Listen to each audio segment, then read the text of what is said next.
제가 시작한다고 멘트하면 그때 다시 한번 큰 박수로 시작을 하도록 하겠습니다.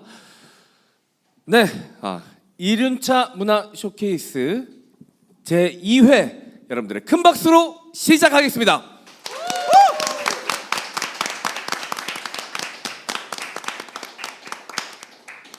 네, 제2회 1륜차 문화 쇼케이스 아시는 분들 계실지 모르겠지만 1회 때는 강화도에 위치한 강만장에서 진행을 했고요. 자, 2회는 알쓱에서 이렇게 진행을 하게 됐습니다. 뭐 이따 계속해서 말씀드리겠지만 우리 알쓱 사장님께서 굉장히 애를 많이 써주셨고요. 고생을 많이 하셔서 오늘 이런 자리가 마련된 것 같아 일단 고맙다는 말씀 먼저 드리고 시작을 해야 될 것 같고요. 우리 사장님께 박수 한번 부탁드리겠습니다. 네, 감사합니다. 네.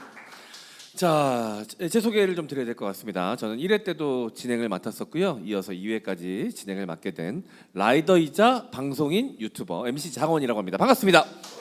와, 네, 저도 소개해드렸듯이 이 바이크를 타고 있는데요. 경력은 얼마 되지 않습니다. 1년 조금 넘은 것 같은데 이제 어디 가서 이제 편하게 소개할 일이 있으면 제 직업보다 이 바이크 탄다는 것을 먼저 얘기하게 될 정도로 바이크를 사랑하게 된 사람이고요. 그 인연으로 또 이렇게 오늘 4회까지 맡아서 진행을 하게 됐습니다. 자, 오늘 그 준비하시느라 고생하신 분들, 애쓰신 분들 참 많은데 오늘 이 행사가 굉장히 뜻깊은 시간으로 남을 수 있도록 여러분들이 많이 또 호응해 주시고 중간중간에 자, 박수로 또 많이 호응해 주시면 더욱더 뜻깊은 행사가 되지 않을까 생각이 듭니다. 오늘 함께 해 주실 분들 소개를 해드려야 되는데요. 일단 먼저 오프닝 공연이 좀 준비가 되어 있어서 오프닝 공연 하고 난 다음에 오늘 함께 하실 분들 소개해드리도록 하겠습니다. 네, 그 전에 오프닝 공연 전에 소개해드리면 다 잊어버리실 것 같아서 공연 뒤에 제대로 소개를 해드리도록 하겠습니다. 자, 오늘 오프닝 공연을 준비해 주신 분도 라이더십니다. 라이더시고 또 음악을 하시는 멋진 게스트분께서 오프닝 공연을 준비하고 계신데요.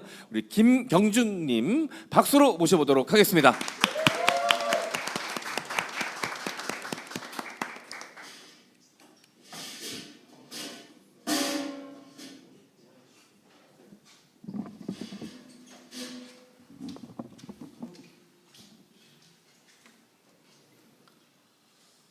예, 안녕하십니까. 안녕하세요.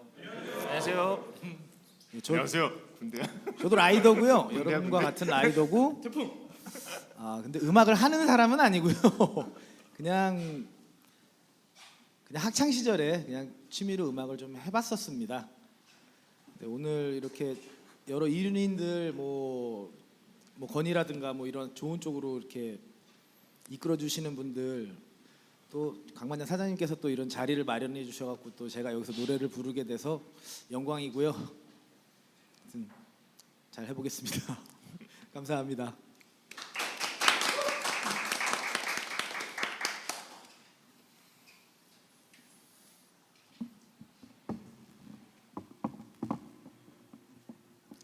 자, 첫 곡은 그 안치환 씨의 사람이 꽃보다 아름다워 하겠습니다.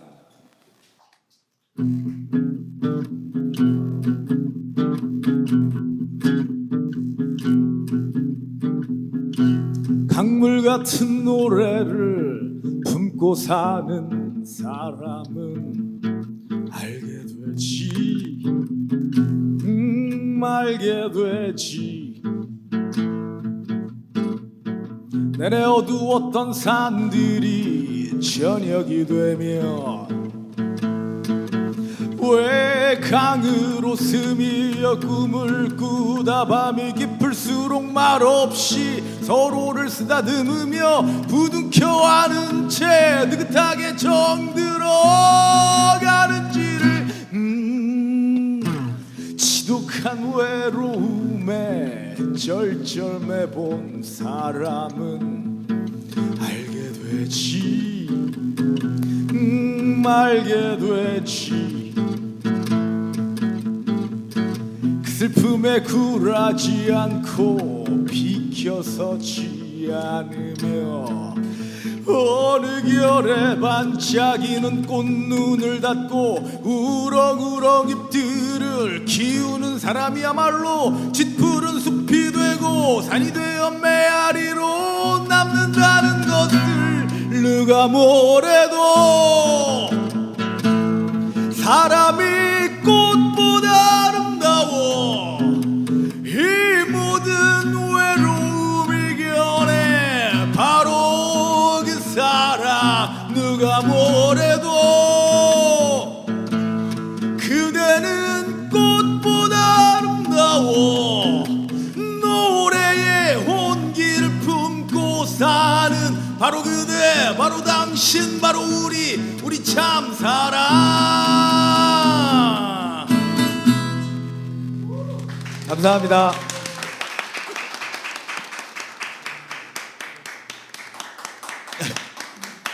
제가 너무 길게 하면 이게 지루해질 것 같아 갖고 다 그냥 1절씩만 짧게 하고 여기 좋은 말씀들 뭐 계속 이어질 수 있게 제가 일부러 좀 짧게 편곡을 했습니다. 예, 다음 곡 바로 가겠습니다.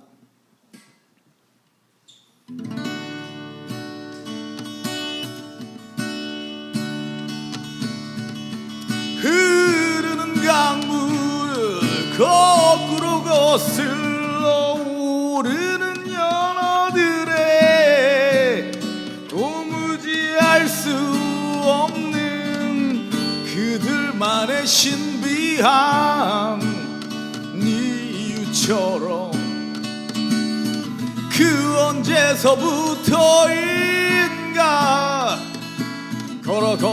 걸어가다 보면 얼마나 죄송합니다. 얼마나 이게 솔직히 모르겠어요. 이게 너무 제가 긴장을 많이 했나 봐요. 사실 여기 보면대 하나 끼워놓고 그렇게 했어야 되는데 이게 노래가 4절까지 있다 보니까 가사가 1, 2, 3, 4절 다 헷갈리는데 정말 죄송합니다. 아닙니다. 오래 하고 싶어서 그런 거 아니야? 너무 긴장했나 봐요. 네. 아니 뭐 얼마나 해서 끊겼는데 얼마나 오래 부르시려고 이렇게. 저기 1절로만 하고 잘랐거든요. 아니요, 근데- 길게 불러주셔, 편하게 그냥 불러주시면 좋을 것 같습니다. 저희 너무 잘 듣고 있었거든요. 자. 예. 제가 다시 하겠습니다. 네, 알겠습니다.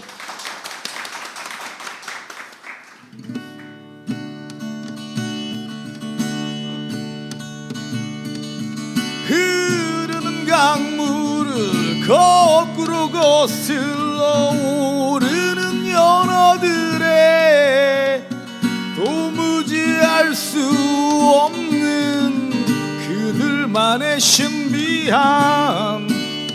네 이유처럼 그 언제서부터인가 걸어가다 보면 앞으로 얼마나 더 많이 가야만 하는지.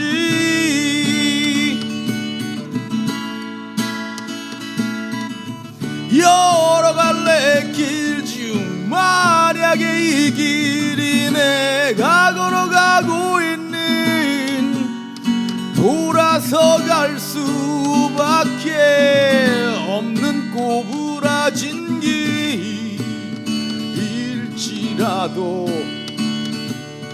딱딱해지는 발바닥 걸어가다 보면 앞으로 얼마나 더 많이 가야만 하는지.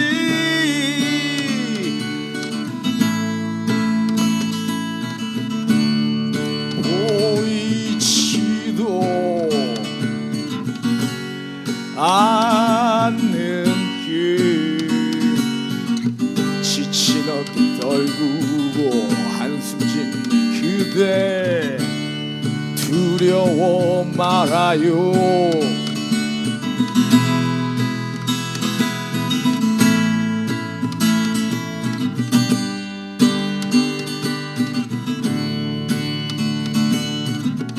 걸어가다 보면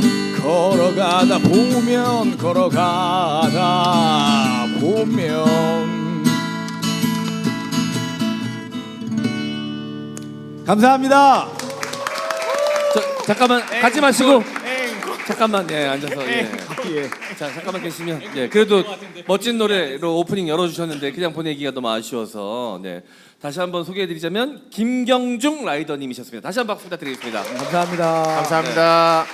네, 아유 너무 잘 들었습니다. 아니 왜 짧게 편곡하셨어요? 다 들어도 좋았을 것 같은데. 아니 근데 너무 지루해질 것 같아 갖고요. 아, 저기 사실 여기 네, MC분 빼고 전 다 변호사님도 저하고 인친이시고 네, 뭐 두 분도 음. 다 아시고 저 여기 앉혀주신 강만자 사장님 분도 다 아시는 분인데 제가 이 중간에 가사를 까먹어갖고 아니요. 민폐가 안 됐나. 전혀 신경 안 쓰셔도 됩니다. 혹시 그 바이크 경력이 얼마나 되신지 여쭤봐도 될까요? 저는 경력은 좀 오래됐어요. 저 20대 초반부터 아, 제가 지금 근데 지금 연세가 어떻게 되는지 몰라서 그 연수가 계산이 안 됩니다. 예. 한 25년 정도 된 것 20살 같습니다. 때부터 탔는데 지금 3년 차씩 이러진 않을 거 아니에요, 그죠? 예. 네. 몇 년이나 타신? 중간에 한 6년 정도 쉰 거 빼고 한 20년 정도 계속 오. 타왔습니다. 예. 야, 아이고야. 저는 뭐 이제 발인이라서 대선배님이시네요. 예. 지금은 타고 계신 기종이 여쭤봐도 될까요? 할리 데이비슨 펫보이, 네. 가와사키 닌자 1400, 두카티 멀티스트라다 950, 허스크바나 스바르트 피렌 401 네. 이렇게 어차피 많으니까 KTM 이사님도 계신데 KTM도 하나 넣어주시죠. 제가 듣는 데가 너무 민망하네요. 예. 슈퍼주크라도 하나 넣어주세요. 그냥 어차피 확인할 거 아니니까. 제 룸메이트가 또 슈퍼주크 또 아우 다행이다. 아우 다행이다. 빠예요. 아우 다행이다. 아마 이사님도 아, 아실 다행이다. 거예요. 제가 그 네. 친구 거를 많이 빌려서 탔어요. 많이 탔어. 예, 많이 예. 탔어. 아 다행입니다. 예. 알겠습니다. 바이크를 정말 사랑하시는 분이시구나. 예. 오늘 이런 문화 쇼케이스는 처음 참석해 보시죠. 예, 그렇죠. 네. 요즘 여러 가지 바이크 관련된 이슈가 있어가지고 또 이렇게 행사를 준비했는데 그 첫 무대를 열심히 이게 멋지게 열어주셔가지고 너무 감사드립니다. 예, 영광입니다. 네, 하고 싶은 말씀 한 말씀만 해주시면. 저도 근데 이 좀 뭐랄까 바람직한 이륜차 문화 이런 것 솔직히 최근에 한 2, 3년간 좀 많이 이렇게 그런 바람이 불고 있는데 그 전에는 뭐 불법 개조 바이크도 많이 타봤고 사실 별 생각 없었어요. 네. 근데 지금은 불법 개조 바이크도 없고 그러니까 가급적 정말 할리 순정입니까? 순정은 아니고 구조 변경 다 받았습니다. 예. 가급적. 예. 네, 가급적. 근데 이거 안 되는 건 어쩔 수 없는데 근데 최대한 정말 그러니까 바이크를 타지 않는 사람들 입장에서 네. 제가 만약에 바이크를 타지 않는데 나 좋다고 막 이렇게 하면 저도 정말 싫을 것 같아요. 막 네네네. 그 굉음에 뭐 신호 위반이나 뭐 근데 최대한 그러니까 이륜인이 아닌 사람들의 입장에서 생각을 하려고 노력을 많이 하고 그러니까 여기 RSC 사장님께서 맨날 말씀하시는 법의 테두리 안에서 놀자. 네. 되게 공감이 많이 가요. 네. 그러니까 그렇게 해야 뭐 네. 아닌 분들도 저희들을 이제 곱지 않은 시선으로 보지 않을 거고 네. 그런 분들도 이제 또 이륜인의 테두리 안에 또 들어오실 것이고 하여튼 매우 바람직하고 응원합니다. 감사합니다. 박수 부탁드리겠습니다. 감사합니다. 네. 자, 멋진 무대로 오늘 행사 열어주신 김경중 라이더님이셨습니다. 네, 그래도 이렇게 오프닝 공연으로 시작을 하니까 분위기가 훨씬 더 부드러워진 것 같고 활기차진 것 같아서 너무 감사드리고요. 자, 이렇게 이제 행사를 시작해야 되는데 오늘 앞에 앉아 계신 분들 이렇게 쫙 보니까 대한민국 바이크 문화의 현실을 딱 한눈에 볼 수 있는 것 같은 느낌입니다. 네, 일단 굉장한 남초 상태. 자, 그리고 우리나라에서 왜 까만 바이크가 많이 팔리는지 한눈에 볼 수 있는 시커먼합니다, 다. 시커먼합니다. 예. 자, 그래도 여성분도 한 분 계시네요. 자, 어쨌든 오늘 그 무대 열어주신 김경중 라이더님께서 말씀하셨듯이 이륜차 타는 사람들, 이 바이커들을 향한 여러 가지 시선들이 대한민국에 존재합니다. 사실 그 뭐 안 좋은 시선도 있고 좋은 시선도 있는데 안 좋은 시선이 있다면 뭐 그들의 편견도 있을 것이고요. 그리고 또 바이크를 타고 있는 우리 바이커들의 뭐 잘못된 부분도 분명히 있을 것 같습니다. 그런 여러 가지 이야기들을 오늘 이야기를 나누면서 저희가 또 반성해야 될 것들은 반성하고 그리고 또 우리가 잘못된 인식에 대해서는 또 고칠 것들이 있다면 이야기해보는 그런 시간을 이 자리에서 만들어 가볼까 합니다. 오늘 이 자리에 함께해 주실 분들 한 분 한 분 소개해드리도록 하겠습니다.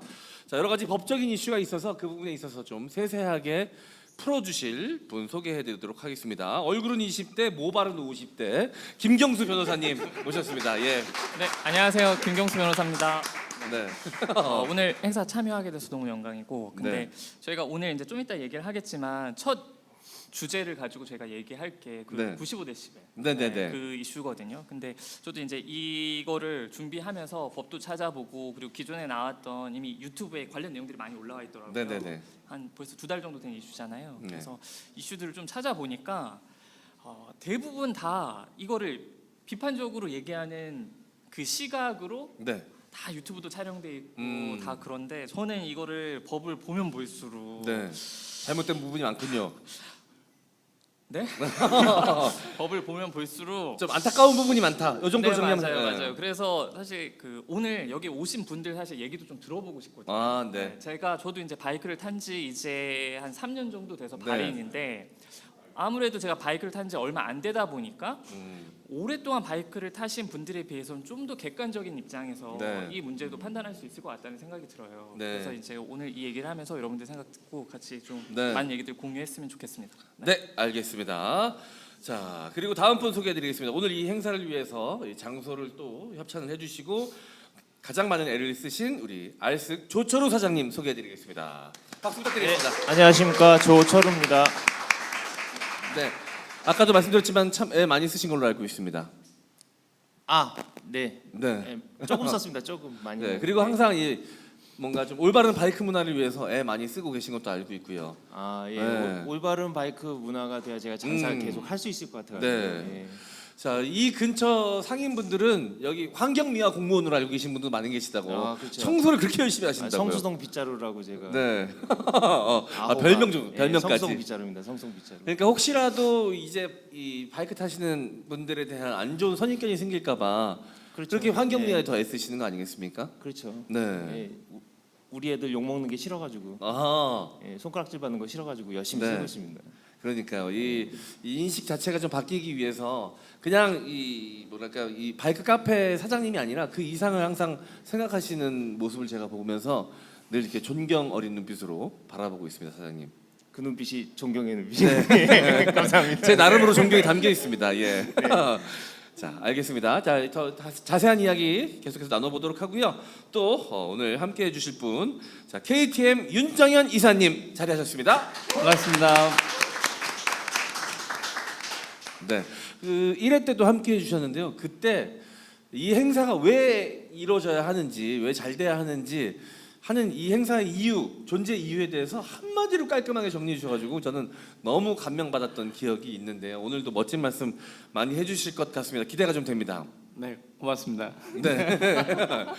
자, 항상 이 웃는 모습으로 밝고 긍정적인 마인드로 우리 또 KTM 운영하시면서 바이크 문화 전반적으로 항상 고민하시고 나아갈 길에 대해서 생각하시는 우리 이사님이셔서 오늘 또 좋은 말씀 많이 해주실 것 같다라는 생각이 듭니다. 그래서 이어서 우리 윤정현 이사님께 첫 번째 주제에 대해서 좀 이야기를 부탁드리고 싶은데 언론적인 좀 이야기 질문을 드리고 싶습니다. 자, 우리는 바이크를 왜 타는가? 바이크를 타는 이유에 대해서 먼저 좀 정리를 하고 이후 주제에 대해서 이야기 나눠보면 좋을 것 같습니다. 제가 편하게 말씀드릴게요. 저희가 원래 이제 행사를 기획하면서 네. 원래 맨 처음에 95데시벨을 언급하기로 했습니다. 네. 근데 이제 아까 변호사님 말씀하셨던 것처럼 그거를 건드리면 여러 사람이 곤란할 수 있겠더라고요. 아. 그 여러 사람이 누군지 모르겠는데 이제 그래서 사실은 저희가 이제 그러면 근본적으로 우리가 바이크를 왜 타고 어떤 의미를 갖고 그리고 저희가 이제 다음 네. 프로그램이 보면 보험에 대한 부분이잖아요. 그래서 네. 바이크를 운용하면서 우리가 어떻게 본인을 관리해야 되는지까지 오늘 이제 대화를 해보고 싶어서 좀 시작이 됐는데 네. 제가 바이크를 왜 타는지 제가 요 주제를 삼으면서 네. 저 지난 월요일 날 어떤 저희 고객을 한번 만났어요. 네. 전 처음 알았습니다. 뮤지컬 배우셨거든요. 네. 뮤지컬 배우에 직업병이 있다고 하세요. 어떤 병이 있죠? 혹시 제가 퀴즈로 들었는데요. 네. 뮤지컬 뮤지컬 배우의 배우. 직업병이 뭐가 있을까요? 항상 평소 대화체도 노래를 하시지 않을까요? 그건 아니었습니다. 목이 마른데. 네, 그거 아니었습니다. 네, 뭘까요? 의외로 직업병이 공황장애라고 하시더라고요. 공황장애요? 네, 전 제가 깜놀했습니다, 사실. 그러니까 그래서 어떻게 공황 장애가 직업병까지 될 수 있냐고 그랬더니 그분 말씀이 그 대부분의 배우분들이 1인 3역을 한다거나 네. 몇 개의 공연을 한꺼번에 소화하신대요. 음. 이제 그렇게 몇 년을 살다 보면 어느 순간 본인이 사라진다고 하시더라고요. 네. 그래서 그분이 바이크를 되게 열심히 타고 계세요. 그래서 그 제가 이제 허리가 아프다 그래도 바이크를 타라고 말씀드리고 당뇨가 있다 그래도 네. 바이크 타라고 말씀드리고 네. 혼자 여행을 가야 되겠다 이래서 바이크 타라고 말씀드리거든요. 그래서 최근에 이제 저한테는 이제 공황장애가 있다 이러면 이제 제가 바이크를 타라고 말씀을 드리는데, 그러니까 사실 바이크를 타시는 이유는 다 여러 가지가 있을 것 같아요. 근데 이제 우리가 그 제도적인 면을 좀 언급하기 위해서 이제 서로는 이런 말씀을 드리는 건 바이크 타시는 모든 분들이 소중하고, 지난번에 말씀드렸던 것처럼 우리가 명예롭게 타기 위한 그 이유도 사실 스스로의 가치를 지키기 위함이라고 저는 생각이 들거든요. 그래서 저는 사실 바이크를 타는 이유에 대해서 저희 특히나 고민을 하죠. 저희 업체니까 고객분들이 바이크를 왜 타야 하는지 거기에 맞는 걸맞는 바이크를 소개해드리고 그 바이크를 안전하게 잘 유지할 수 있도록 하는 게 저의 의무고 네. 미션이라고 저는 생각이 드는데, 그래서 저는 사실 바이크를 왜 타는가에 대해서는 개인적으로는 네. 저는 행복하려고 탑니다. 전 바이크 타는 순간이 가장 행복합니다. 그러니까 여러분들을 만나는 순간이 행복하고, 그래서 사실 뭐 KTM을 안 타고 계시긴 하지만 탈 수도 있고, 그리고 바이크를 탄다는 그 이유만으로도 여러분들하고 저하고는 친구라고 생각이 들고 가족이라는 생각이 들거든요. 그래서 저는 여러분들과 함께할 때가 가장 좋고, 그래서 바이크를 타고 있습니다. 감사합니다. 근데 저도 이제 유튜브를 하면서 방송을 하고 있잖아요. 저희 방송인들 직업병도 공황 장애가 있거든요. 저도 초기 증상이 살짝 왔었어요. 방송 중에 숨이 안 쉬어지는 거예요, 갑자기. 알아봤더니 초기 증상이라 그러더라고요. 그래서 이제 그 이후에 이제 바이크를 타게 됐는데 싹 고쳐졌어요. 그래서 제 같이 방송하는 동료 방송인들도 그 사실을 알거든요. 그래서 방송 시작 전에 제가 표정이 안 좋으면 항상 나가서 2바퀴만 타고 오라 그럽니다. 그 정도로 효과가 크더라고요. 네. 그분들 모시고 한번 오세요. 네. 네. 그러니까 제가 지금 다 전파시키려고 하고 있습니다. 엄청 꼬시게 되더라고요. 예. 변호사들도 직업병 중에 하나가 네. 공황장애예요. 그냥 현대인의 직업병이네요. 예. 다들 공황장. 10명 중에 3명은 있어요.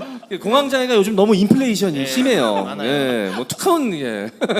어쨌든 그만큼 스트레스가 많은 거겠죠, 현대 사회. 그래서 변호사분들도 많이 타시는 걸 알고 있어요, 요즘에. 바이크요? 네. 제 주변에도 한 분 계시거든요. 아, 그래요? 여기 계시잖아요. 아, 네. 아, 네. 저도 바이크를 타고 있는데 네.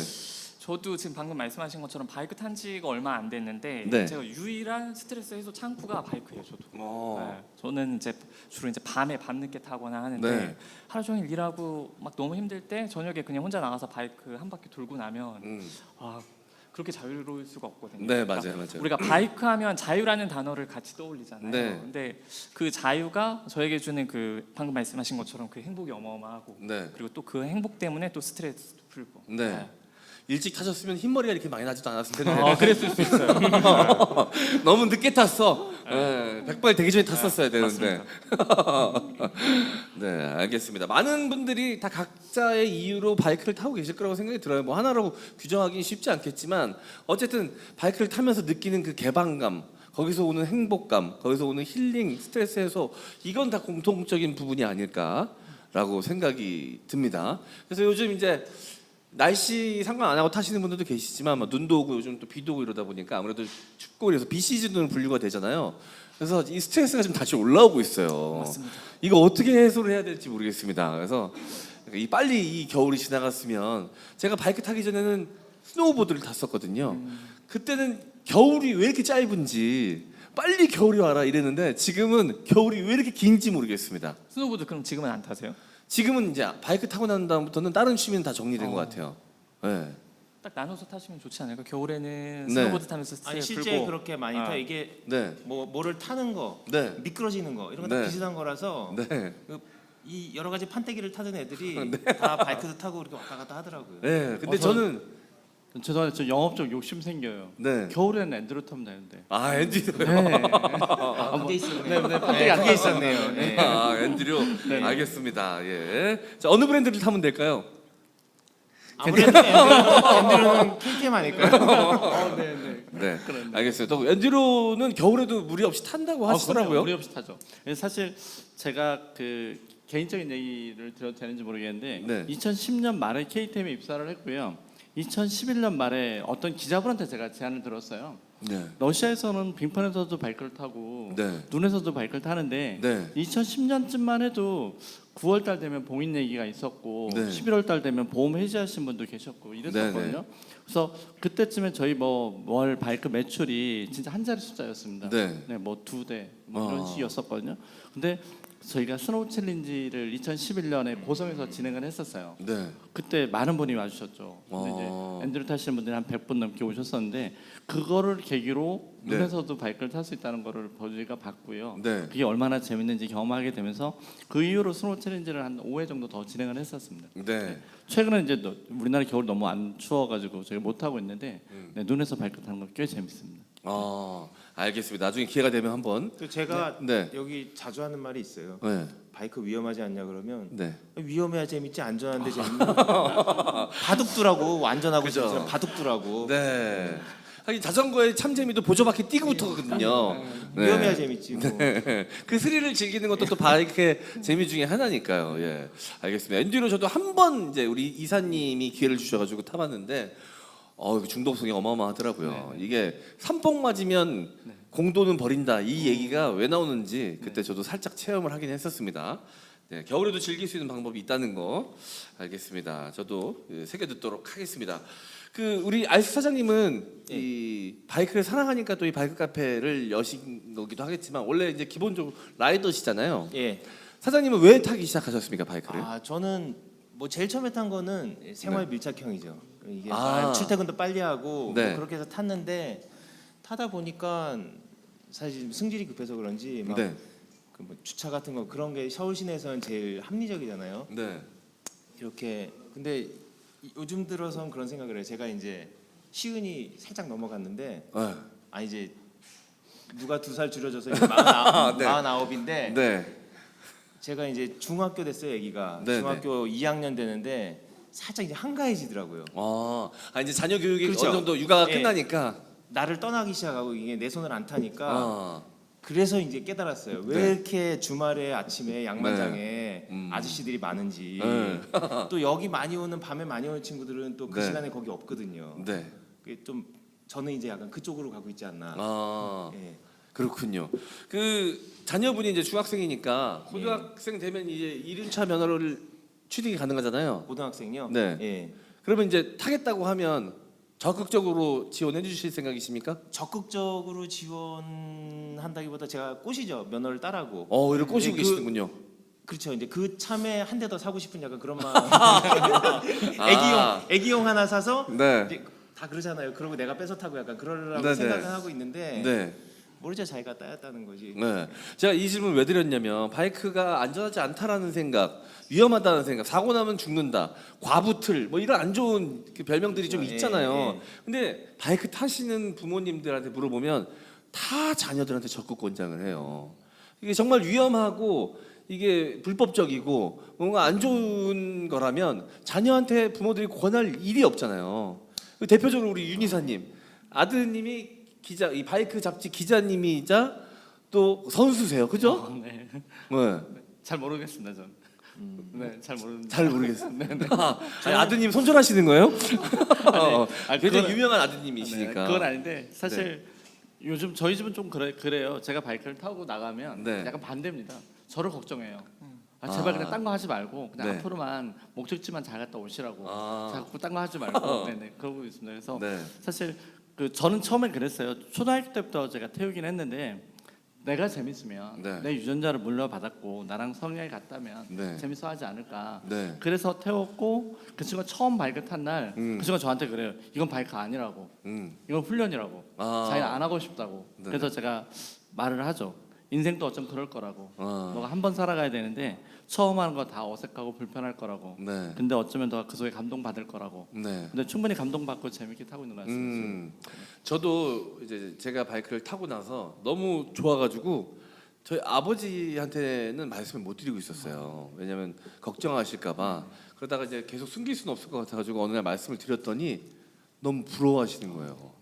자기도 로망이 있었다. 근데 타지 못했다. 그래서 그럼 지금이라도 타시면 되죠 하고선 제가 갖고 있던 스쿠터로 이제 먼저 가르쳐 드렸거든요. 예. 그런 것 같아요. 이게 위험한 거는 위험하게 타면 위험하죠. 네네. 안전하게 타면 안전하고 네. 위험하게 타면 위험한 건데 이제 신체가 노출돼 있으니까 네. 다칠 좀 가능성은 더 있긴 하죠. 근데 이 아버님처럼 네. 늦게 옛날에 못해서 하고 싶 근데 그렇게 하고 있던 사람은 그걸 계속 할 수 있는데 갑자기 배우려면 나이 먹은 뭘 배우는 게 더디잖아요. 뭐 용기가 필요하고 힘들고 그래서 좀 할 줄 알면 모든 게 인생이 재밌잖아요. 할 줄 아는 게 많으면 네네. 탈 줄 알게 이렇게 몸에 익숙한 사람은 나이 먹어도 이렇게 할 수 있으니까 그게 좋은 것 같아요. 네. 그래서 저희 아버지랑 같이 요즘 종종 탑니다. 지금 면허를 아직 못 타셨어요. 8번 떨어지셔가지고 지금 살짝 기가 죽으셨는데 봄 되면 다시 도전하시겠다고 하는데 그 세나로 연결하고 아버지가 앞에 가고 제가 뒤에 가면서 이렇게 타는데 이제 저희 아버지가 이제 운전을 오래 하셨잖아요. 항상 다니던 길을 이제 바이크로 처음 가신 거예요. 근데 되게 감격스러운 목소리로 야 내가 이 길을 오토바이로 타고 가다니라고 혼자만 이렇게 하시는데 제가 제 귀에 들리는 거예요. 근데 제가 그 말이 너무 감격스러운 거예요. 감동이 막 내가 늦지 않게 아버지한테 이런 감동을 드릴 수 있다는 게 너무 뿌듯하고 바이크를 권하길 잘했다. 이 생각이 들면서 가르쳐드리기도 잘했지만 내가 바이크를 타길 너무 잘했다. 그 생각까지 하게 된 순간이었습니다. 평생 잊지 않을 것 같아요. 그 순간을. 저희 변호사님, 네. 아니 말씀하십시오. 죄송합니다. 제가 이제 엉켜가지고. 네네. 저희 고객분이 한 분이 그러셨어요. 네. 세상에 두 가지 사람이 있다고. 네. 바이크를 타고 있는 사람과 바이크를 탈 사람. 탈 사람. 네네네. 안 타는 사람이 아니라. 네네네. 되게 적절한 표현인 것 같습니다. 우리 변호사님은 아직 미혼이시죠? 네, 미혼입니다. 결혼하고 네. 자녀 낳으면 어느 정도 이제 성인이 되면 바이크 무조건 추천? 저 추천할 것 같아요. 그리고 추천해서 아이가 타는 모습을 보면 너무 부러울 것 같아요. 난 저 때 저렇게 못 탔었으니까 네네. 그 모습이 너무 부러울 것 같아요. 같이 타고 싶습니다. 알겠습니다. 저도 이제 아직 결혼 미혼이라서 결혼해서 자녀를 이렇게 낳으면 같이 타는 게 로망인데 나을 수 될까 있을까요? 모르겠습니다. 이제 서두르세요. 3대가 같이 가게. 네. 서두르세요. 3대가 3대 같이. 정말 멋있을 것 같은데 예. 요즘 제가 메가리가 없어가지고 네. 알겠습니다. 변호사님 이거 배지 뭐예요? 네. 변호사 배지. 그래요? 네. 국회의원인 척하고 그냥 국회 배지인 줄 알았어요. 예. 법원에 들어갈 때 변호사 배지가 있어야지 네. 무사 통과입니다. 아. 없으면 거기서 이렇게 제재. 네. 그럼 나중에 저 빌려주실 수도 있나요? 빌려드릴게요. 네, 알겠습니다. 허술하네요 거기.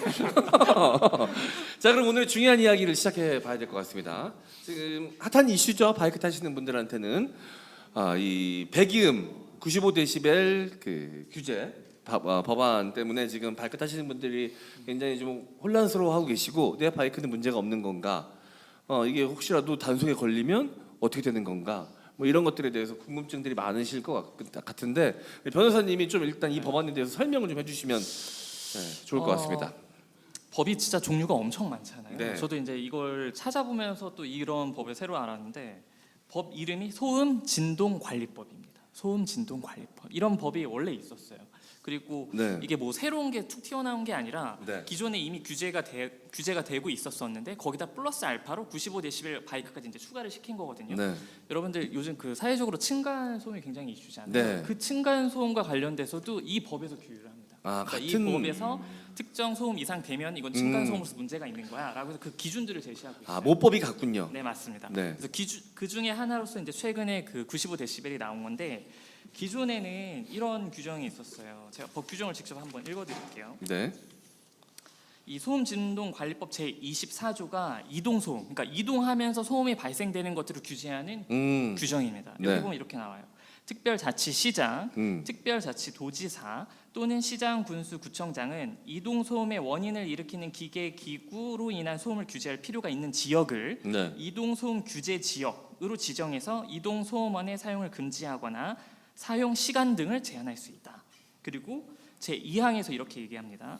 제 1항에 따른 이동 소음원의 종류 그리고 규제 방법 및 규제에 필요한 사항은 환경부령으로 정한다. 그래서 이번에 환경부에서 이걸 발표합니다. 그러니까 소속이 환경부에서 이걸 관할하는 거예요. 환경부령 그래서 아래 보면 이렇게 나와요. 기존에는 이동 소음원을 규제하고 있는 그 중에 세 가지가 이겁니다. 영업용 확성기, 영업용 확성기. 두 번째가 행락객 음향기기. 예를 들면 막 우리가 계곡 같은데 가서 거기서 음향기 크게 노래방 틀어놓고 기기. 막 하면은 그게 주변 사람들한테 그게 폐를 끼치는 거잖아요. 그래서 네네. 그거를 규율하는 거예요. 아, 그러니까 1번은 계란이 왔어요. 맞아요, 이게 맞아요. 1번이고. 맞아요. 자, 2번은 행락객 음향기기. 흥낙해. 네. 놀러 가서. 좋아 좋아 맞아요. 좋아 좋아. 이게 그리고 2번이고요. 세 번째는 이미 기존의 바이크와 관련된 규정이었는데 이렇게 나옵니다. 소음 방지 장치 비정상, 비정상 또는 음향 장치를 부착한 이륜차를 규율하고 있었어요. 그러니까 바이크에 달린 음향 장치, 맞아요. 오디오. 거기다가 오디오 크게 해서 막 소리 빵빵하게 막 네. 우쌰우쌰 막 이런 거를 네네네. 기존에도 규율을 하고 있었어요. 근데 네. 거기다가 최근에 하나를 더 추가한 거죠. 그래서 네. 여기에 뭐라고 나와 있냐? 배기 소음이 95데시벨을 초과하는 이륜차. 그래서 아예 이 경우에는 배기 소음 95데시벨 이상 되면은 아예 네. 제한. 다만 제가 이제 이거를 살펴보면서 느꼈던 건 지금 이 이슈와 관련돼서 뭐 헌법소원이다 뭐다 해서 막 나오고 있거든요. 근데 네. 지금 당장으로는 법적으로는 아무 문제가 없어 보여요. 제가 볼 때. 아, 이제 이후에 저희가 지금 지방자치제도를 운영하고 있잖아요. 네. 각 지자체에서 이 95데시벨의 이륜차를 어떤 식으로 규제할지 이제 그 네. 자치구마다 이제 그런 것들이 조례로 막 나오기 시작할 거거든요. 네. 그러면 그 조례가 과도하게 이거를 제한한다. 뭐 예를 들어서 가급적이면은 저녁 시간 그 결국에는 이게 법의 목적이 이렇게 돼 있거든요. 네. 모든 국민이 조용하고 평온한 환경에서 생활할 수 있게 함을 목적으로 해요. 네. 그래서 통상적으로는 주거 지역에서 저녁에 과한 이동 소음이 발생하면 그분들한테 폐해를 끼칠 테니까 네. 뭐 시간을 특정해서 야간 뭐 자정 이후로부터 몇 시까지 이런 네. 식으로 규제를 할지 아니면 온전히 특정 지역을 딱 묶어서 여기는 아예 안 돼라고 규제할지 네. 이렇게 될지는 모르겠지만 그 규제 내용에 따라서 이게 헌법에 접촉될지 네. 아닐지가 판가름 날 것 같아요. 아, 지금 이제 이 법상으로는 정해진 건 있는데 지방자치법에 맞아요. 의해서 또 달라질 수가 네, 있기 때문에 지방자치가 지금 서울 같은 경우에는 네. 결국에는 각각의 구가 하나의 지방자치로서 조례를 만들 수 있는 권한이 있거든요. 있죠. 그럼 각 구별로 이제 굉장히 다른 이슈들이 생길 거예요. 네. 그래서 구별로 아마 대응을 해야 되지 않을까 싶어요. 네.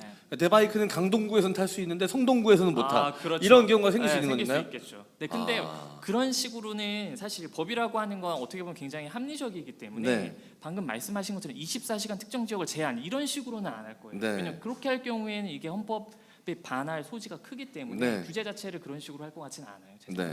근데 이제 바이크 타시는 분들이 체감으로 느끼는 건지 모르겠지만 저도 그걸 좀 느끼거든요.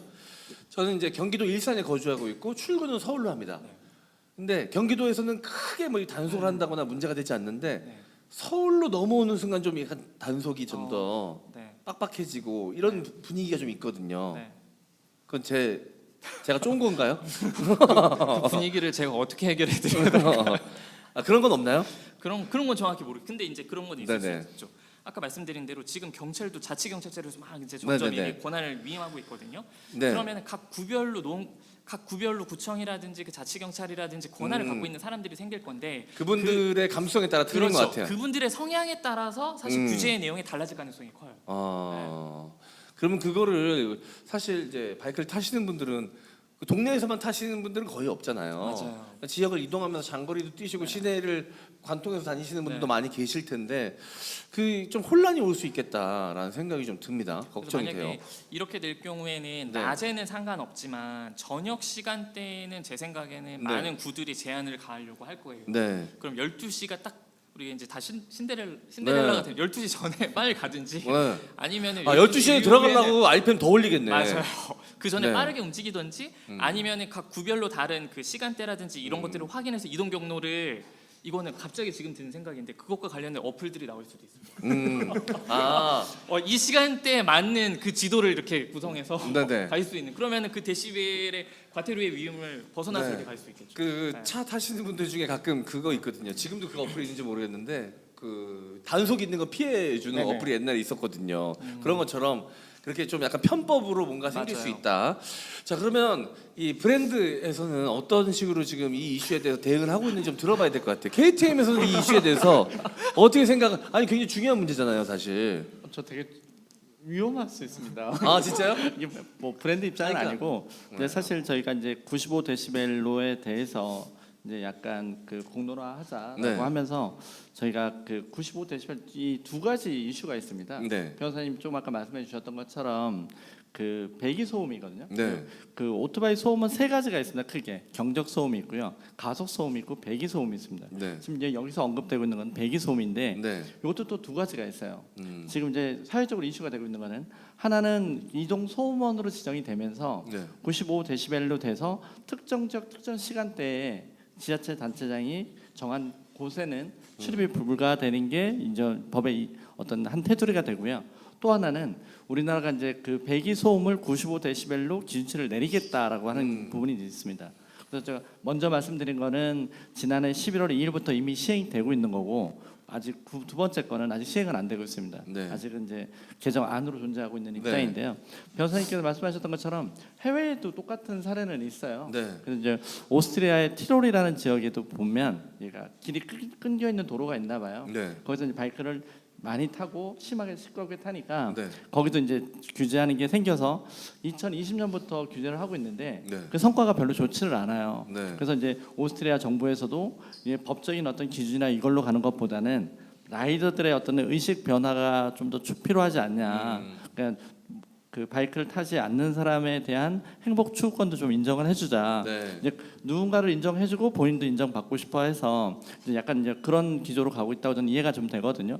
그래서 환경부에서도 사실 아까 변호사님께서 말씀하셨던 것처럼 지자체가 과도하게 제한하지 않도록 권고를 하고 있습니다. 네. 이게 이제 워낙 그 누군가한테 피해를 주는 게 문제지 바이크를 타는 게 문제는 아니거든요. 네. 그래서 이제 시간대를 가능하면 6시부터 아침 네. 6시까지로 부탁을 하고 그리고 지역도 병원이나 학교 근처 주거 지역 이런 데를 좀 제한해서 네. 네, 약간 막아달라고 좀 요청을 하고 있는 입장이라서 어떻게 보면 네. 저도 일부는 좀 필요하다고 생각도 듭니다. 네네. 사실 뭐 바이크 안 타신 분들도 많은데 그분들의 어떤 권익도 우리가 보호해줘야 된다고 생각이 들고 그리고 아까 말씀하셨던 것처럼 과도한 규제로 라이더에게 어떤 제한 주는 것도 네. 문제라고 저는 이해가 되고요.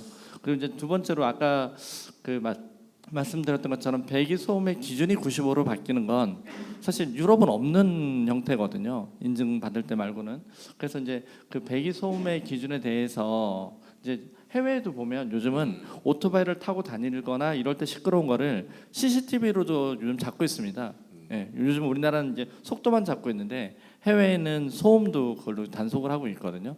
그래서 이제 그런 게 점점 발달하다 보면 이제 좀 더 시스템 속에서 우리도 바이크를 탈 수 있지 않을까 싶은데요. 그래서 전 배기 소음 95데시벨로 바꾸는 그 네. 기준치를 바꾸는 거는 충분히 업계하고 환경부하고 잘 조율하고 좀 더 심도 깊은 어떤 논의 속에서 그게 개정이 된다고 한다면 그랬으면 하거든요. 그래서 네. 최근에 보면 그 이제 이동소음원으로 지정되고 나서 그 환경부에 그 고시 보도자료 나온 거에 보면 그 뒷부분에 있는데요. 그 배달하시는 분들이 어떤 문제가 되지 않냐라는 질문에 대해서 환경부가 뭐라고 답을 해주셨냐면 일반적으로 조사를 해보니 네. 이제 머플러를 불법 개조하지 않았다면 네. 대부분의 소음이 92데시벨을 넘지 않는다. 그러니까 별 문제가 안 될 거다라고 했거든요. 그래서 사실 지금 우리가 그 인증 받을 때 오토바이 인증 받을 때 그 배기 소음이 105데시벨로 되어 있습니다. 근데 그 105데시벨이 그 배기 소음이 150데시벨이면 실제로 달릴 때 가속 소음은 또 개념이 좀 달라지거든요. 네. 근데 이제 그 상관관계 속에서 뭔가 좀 봐야 된다고 저는 이해가 되는데 그렇다고 치면 그 배기 소음 105데시벨이 가속 소음으로 얼마가 문제가 될 것이냐라는 네. 부분을 환경부에서도 좀 더 고민해 주시고 네. 업계에서도 그 사실 뭐 라이더나 업계에서도 불법 튜닝 좀 덜 하시고 네. 우리가 누군가를 배려하는 그 문화가 만들어졌으면 좋을 것 같습니다. 네.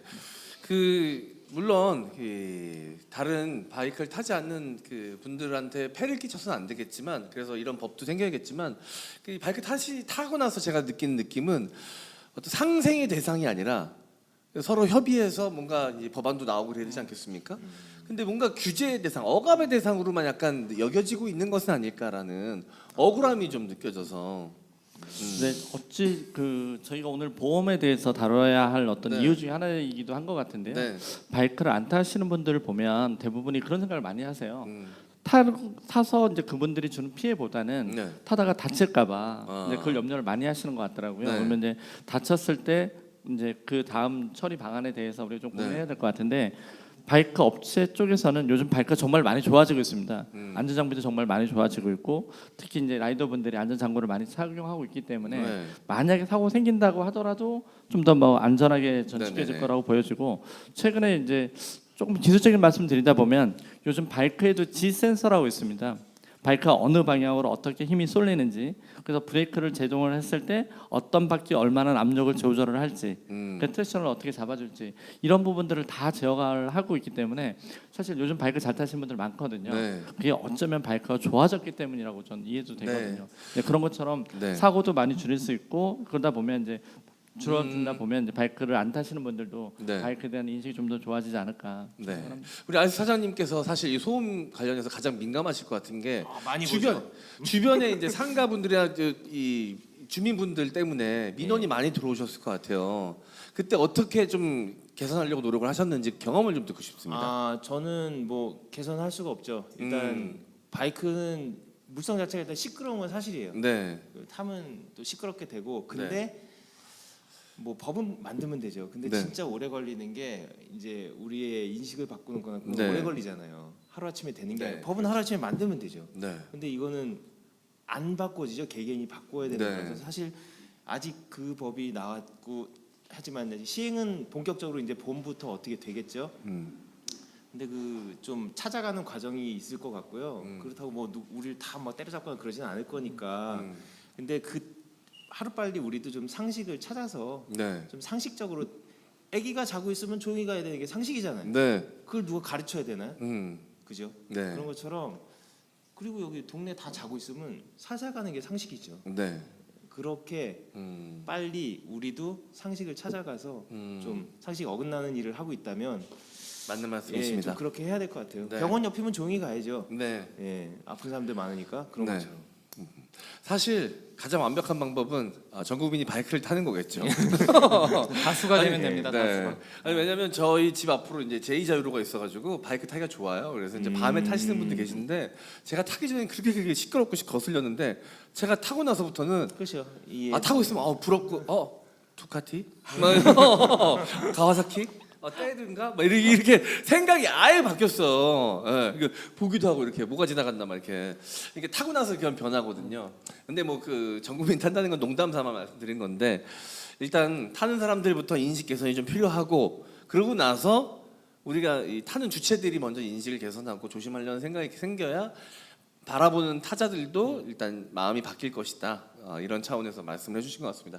굉장히 중요한 말씀이셨던 것 같고 혹시 여기 계신 분들 다 바이크 타시는 분들이실 테니까 이 소음 규제 관련해서 혹시 궁금한 거 있으면 우리 변호사님 계시니까 설명을 좀 해주시면 좋을 것 같아요. 우려되시는 부분, 걱정되시는 부분 혹시 있으시면 살짝 뭐 질문을 해주셔도 되겠습니다. 걱정되시는 거 다들 있으실 것 같은데 자 눈빛은 다 궁금한 게 있으신데 말을 못 하시는 것 같으니까 자. 제가 답변 못 할 수도 있어요. 네. 아니 같이 이야기 나눠보는 시간 가지면 좋은 거니까요. 예. 자, 여기 앞에 계신 분 혹시 궁금한 게 있으시면 마이크를 좀 전달해 주시면 감사하겠습니다. 저는 그냥 그 95데시벨 네. 관련해서 원래 기존에 나와 있던 그 바이크들은 어떻게 되는 건지 그걸 그게 궁금해하는 제일- 친구들이 제일 많죠. 네네네. 좋은 질문인 것 같습니다. 그거는 사실 전혀 상관이 없어요. 그러니까 똑같이 규제 대상이다. 네, 똑같이 규제 대상인 거고, 그러니까 이렇게 생각하시면 돼요. 저도 유튜브에서 봤는데 그거를 이렇게 접근하시는 분들이 있더라고요. 아니 판매하는 거는 105까지 되는데 95데시벨 제한하는 거 말이 돼? 근데 이거는 사실 다른 얘기예요. 그러니까 무슨 얘기냐면 소음 규제라고 하는 건 소음 규제되니까 그럼 스피커 전부 다 소리를 3으로 해서 판매해. 이게 아니에요. 그러니까 판매는 할 수 있지만 특정 지역에서 피해가 가지 않도록 사용해라라는 거거든요. 그래서 내가 지금 기존에 내가 95데시벨이 이상 되니까 그거 자체가 문제냐? 그렇진 않아요. 네. 네. 그러면 기존에 예전에 샀던 바이크 나는 예전에 샀던 거니까 적용은 안 되겠지 이런 생각은 좀 위험한 생각일 수 있겠군요. 맞아요. 네. 그래서 그 내가 95데시벨 이상의 바이크를 갖고 있는 것 자체는 문제는 안 되지만 네. 어쨌든 그 제한 지역에 들어가게 되면은 네. 비록 이 규정이 생기기 전에 바이크를 샀다 하더라도 네. 어쨌든 똑같이 적용은 되는 거예요. 알겠습니다. 또 혹시 여기 앞에 계신 분한테 마이크를 한번 자 여기 안경 쓰신 분 굉장히 아까부터 좀 질문할 게 많으신 인상이셨어요. 예. 네. 그 95데시벨이라는 게 정확히 일상생활에서 들리는 소음이라고 치면 어느 정도의 소음인지. 그게 자, 어느 이거는 이제 정도일까요? 배명진 교수님을 모시고 와서 소리공학자 문제가 많으신가요 요즘? 어쨌든 이게 정확하게 얘기하기가 네, 그거는 약간 네. 어느 정도 혹시 근데 그거는 사실 그 유튜브에도 보면 몇 개 자료가 나오세요. 이제 측정하신 분들도 계시고 그런데 이제 저는 이제 그런 측면보다는 아까 질문하셨을 때 약간 혼선이 있는 것 같은데 이제 두 가지가 있습니다. 지금 그 이동 소음원으로 지정돼서 특정 시간, 특정 시간대 어디 못 들어가는 거 하나 하고 바이크 이제 제조사가 되겠죠. 이제 그 어떤 지금 개정 안으로 있는데 그게 시행이 됐을 때 그 배기 소음을 95 이상으로 높이는 거를 불가하게 하는 기준을 내리는 두 가지 법이 있는 거거든요. 그래서 아까 변호사님 첫 번째 거 정리해 주셨고 그런데 지금 이제 일반적으로 보면 아까도 제가 설명드렸던 것처럼 배달 대행하는 차들이 다니는 소음이 가속 소음이 그 이제 RPM 따라 좀 틀리거든요. RPM이 그 최대 출력이 나오는 RPM의 75%를 4초간 유지했을 때 소음을 측정을 합니다. 근데 이제 그렇게 했을 때 그게 5,000 RPM이 넘어가 버리면 네. 최대 RPM의 50%로 또 제한을 하고요. 네. 이렇게 해서 이제 그 측정을 하게 되는데 그렇게 했을 때 그 배달 스쿠터들이 92, 93 나온다고 이해를 하시면 될 것 같습니다. 그러니까 사실은 생각보다 크지 않네요. 네 그렇게 크지 않아요. 그래서 125cc 기준이겠죠 그게? 네, 근데 이게 보통? 지나다니는 거라 네. 배달 그 환경부 자료에는 중소형이라고 돼 있긴 합니다. 아. 네네네. 그래서 사실 어떻게 보면 이게 지나갈 때 소음인데 이제 사실 그거를 얼마만큼 된다라는 거는 사실 실제로 우리가 그 소리의 크기를 데시벨로 측정하는 거하고 조금 개념은 좀 다를 것 같습니다. 네네. 그리고 또 엔진 특성이나 배기 특성에 따라 더 큰 것 같은데 작게 측정되기도 하고 이건 또 기종마다 차이가 좀 있는 것 같긴 합니다. 그럼 처벌은 어떻게 되나요? 혹시라도 이게 단속에 걸렸다. 그럼 벌금인가요? 처벌은 뭐 과태료예요, 과태료. 과태료? 벌금은 아니고. 네, 이 과태료. 벌금은 네, 벌점이 따라붙는. 네, 벌금 같은 네. 경우에는 이게 형사 처벌이라서 전과 기록에 남는 거고 네. 과태료이기 때문에 형사 처벌은 아니에요. 벌점도 있나요? 벌점은 없나요? 행정 처벌인데 벌점이 있는지 여부는 제가 정확히 네. 확인 못했어요. 네. 벌점은 제가 알기로는 없는 걸로 알고 있고 과태료만 부과가 되는 걸로 알고 있습니다. 시정 명령이 따로 내려질까요? 혹시 그런 거요? 내려질 것 같아요. 그럼 이게 그걸 단속하고 끝나는 게 아니라 정해진 기간 안에 가서 네. 이걸 다시 소리를 낮췄다라는 거를 증명을 해야 되는 그런 식으로 과정까지. 제도가 개선될 것 같아요. 이게 유지된다면. 약간 그건 좀 다른 얘기일 수 있을 네. 것 같습니다. 네. 왜냐하면 아까 말씀하신 것처럼 기존적으로 큰 차가 그 지역에 들어간 거니까 네. 들어오지 말라가 되는 거지. 네, 그걸 그거를- 그러네요. 네네. 그러네요. 굳이 그러네요. 시정까지 그러네요. 따라오진 네, 않을 네, 것이다. 네, 네, 그러네요. 네, 네, 네. 그 그래서 자체가 말씀하신 문제는 것처럼 아니니까. 네네. 그 두 자체는 가지가 문제는 되게 아니니까. 이제 네, 지금 혼선이 헷갈리는 있었어요. 거죠. 네네네. 그 환경적인 그러네요. 거하고 그다음에 그 검사 때 네네네. 그걸 자체를 맞아요, 낮추는 맞아요. 거 두 네. 가지가 그쵸, 되게 그쵸, 헷갈리는 그쵸. 거죠. 잘못 낼 수 있는 최대 배기 그 소리하고 단속된 거하고는 또 다른 맞아요. 특정 기준이니까. 지역에 특정 시간 들어가는 게 문제인 거지. 아, 그 예. 데시벨 네. 자체가 문제는 아까 질문 아니에요. 주신 분도 아마 네. 그게 궁금했을 거예요. 네. 내가 105데시벨로 네. 검사를 받은 차인데 네. 이게 95데시벨로 바뀌면은 네. 검사를 다시 받아야 되는지 아. 어떻게 네, 그건 뭘 더 아니고. 껴넣어야 되는지 그거 음. 그거는 어떻게 되는지 그러니까 소급 기존- 적용 같은 거 당연히 소급 적용이 안 된다고 봐야 되겠죠. 네. 그래서 그때 법에 맞춰서 나온 거기 때문에 그래서 사실 지금 앞으로 그 아까 배기 소음 기준이 95로 바뀐다면 그 어떤 시행됐을 때 이후로 저희가 이제 바이크 수입사나 제조사들은 다 제작자를 받거든요. 그래서 이게 기준이 좀 또 나눠집니다. 제작차하고 운행차하고. 그러니까 우리가 제작차들은 환경 인증을 저희가 흔히 인증받는다고 하잖아요. 그때 기준으로 받는 거고 운행차는 여기 검사소처럼 여기서 받는 거를 또 나누거든요. 그래서 사실 실제로 그 저희가 제작차가 인증받는 형태를 운행차가 받을 수는 없습니다. 그 시설을 다 못 갖추시기 때문에 그건 좀 더 어려울 것 같고 운행차 기준으로 했을 때 운행차 기준을 95가 되게 하겠다라는 거라서 근데 그건 아직 시행이 안 된 상태입니다. 근데 그거는 통과되기는 쉽지 않을 것 같다는 생각도 있는데 저는.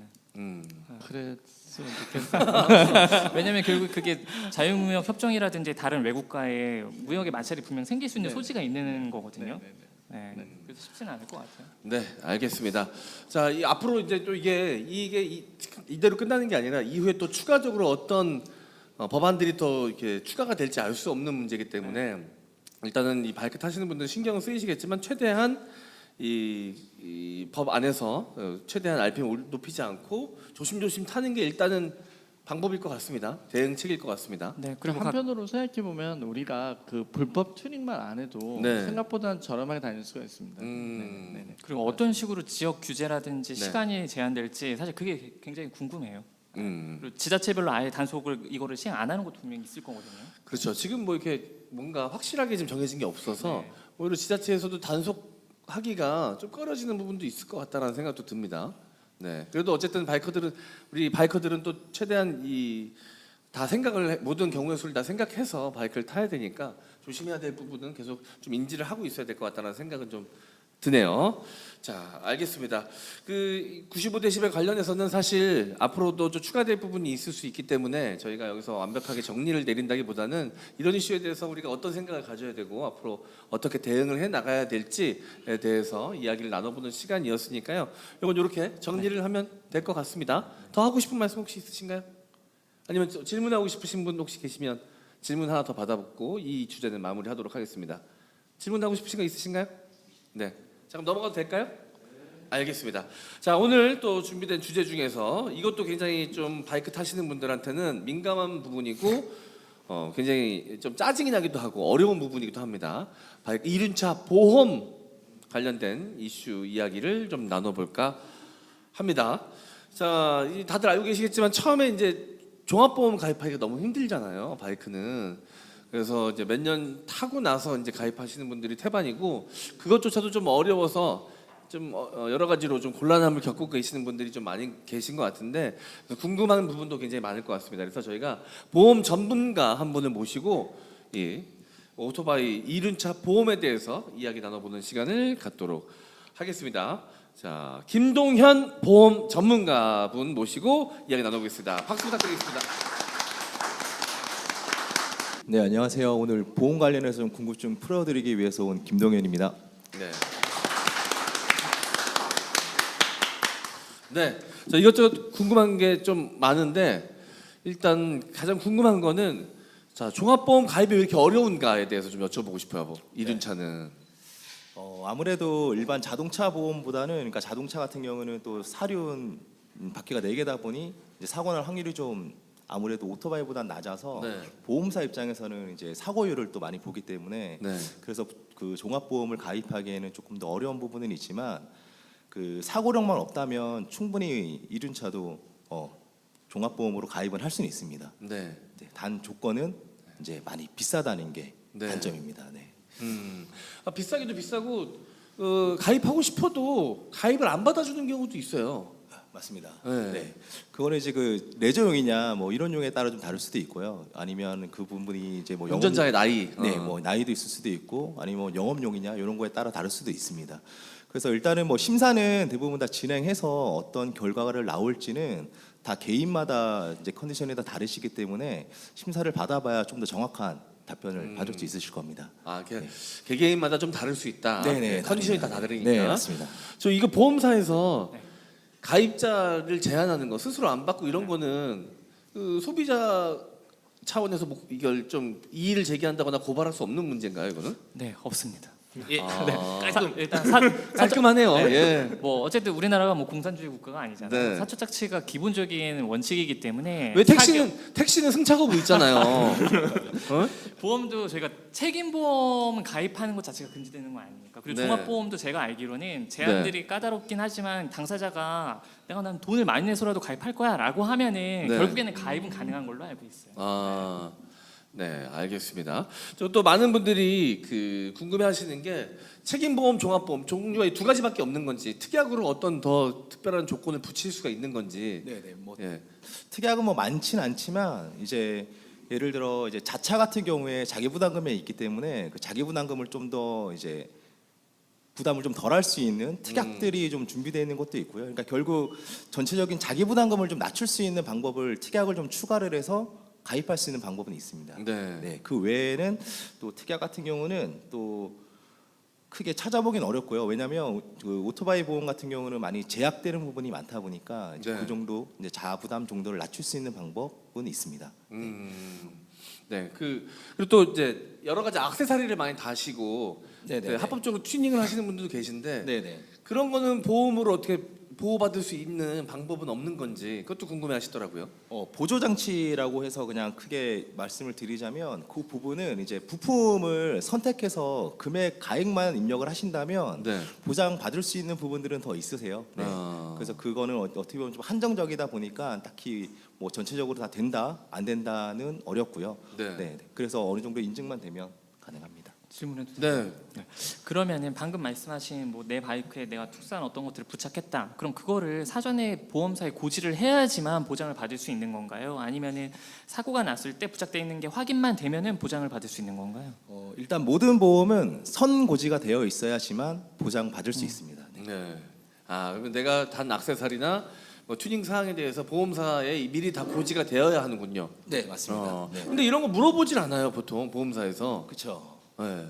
왜냐하면 아마 이제 그거는 이제 왜냐하면 오토바이 보험 같은 경우는 다들 아시겠지만 다이렉트로 안 되시는 건 알고 계시죠. 네. 이제 보험 설계사를 통해서 가입을 하셔야 되는데 이제 그 부분까지 많이 세세하게 챙겨주는 설계사를 만났다 하면 충분히 가입할 수는 있지만 대부분 네. 설계사들이 그런 부분까지 공부를 하시는 분들이 그렇게 많지 않은 것 같더라고요. 아, 1륜차 보험을 다루시는 보험 설계사분들 자체가 많지 않아요. 잘. 맞습니다. 네. 자, 알겠습니다. 알석 사장님은 실제 이제 바이커들이랑 많이 교류를 아, 하시니까 보험 관련해서 어떤 부분을 좀 불편해하시고 궁금해하시는지 잘 아실 것 같아요. 아, 저도 생각이 많이 바뀌었죠. 네. 그러니까 저는 여기서 이제 진짜 어린 친구들까지도 다 보니까 아, 그렇겠네요. 저는 깜짝 놀랐죠. 보험료는 300이라고 그래서. 네. 근데 제가 가만히 생각을 해보니까 그 300이라는 수치가 그냥 절대적으로 비싼 거 그냥 300 비싸 이렇게 된 거지. 네. 따지고 보면 비싼 게 다 이유가 있지 않겠어요? 네네. 저는 그냥 나이가 많으니까 보험료가 쌌던 건데 네. 뭐 제일 많이 들리는 거는 보험료 너무 비싸다. 네. 뭐 그런 얘기가 제일 많이 들리긴 한데 뭐 자동차도 어리면은 그렇게 비싸다면서요? 자동차도 네, 어릴수록 맞습니다. 비싸죠. 네. 이제 보험 같은 경우를 보면 뭐 21세, 22세, 25세, 26세 그리고 뭐 30세 그래서 30세를 넘어가면 조금 저렴해지긴 하는데 20대까지는 좀 많이 비싸다고. 그러면 보시면 만약에 같은 컨디션이라면은 21살짜리 친구가 있으면 그 네네. 친구가 자동차 보험하고 바이크 보험하고 보험료가 비슷한가요? 아닙니다. 네. 바이크가 더 비싸나요? 바이크가 더 비쌀 수밖에 없습니다. 왜냐하면 사고율을 보기 때문에 왜냐하면 사고 날 확률을 보기 때문에 아무래도 오토바이가 좀 더 이제 높기 때문에 보험료가 높을 수밖에 없습니다. 근데 그죠? 제가 오기 전에 한번 이제 그러니까 30세 이상으로 해서 종합보험을 제가 한번 설계를 해봤습니다. 그래서 오토바이는 한 3천만 원 정도의 가액을 넣었을 때 이제 보험료가 어떻게 나오는지 종합보험을 한번 체크를 했는데.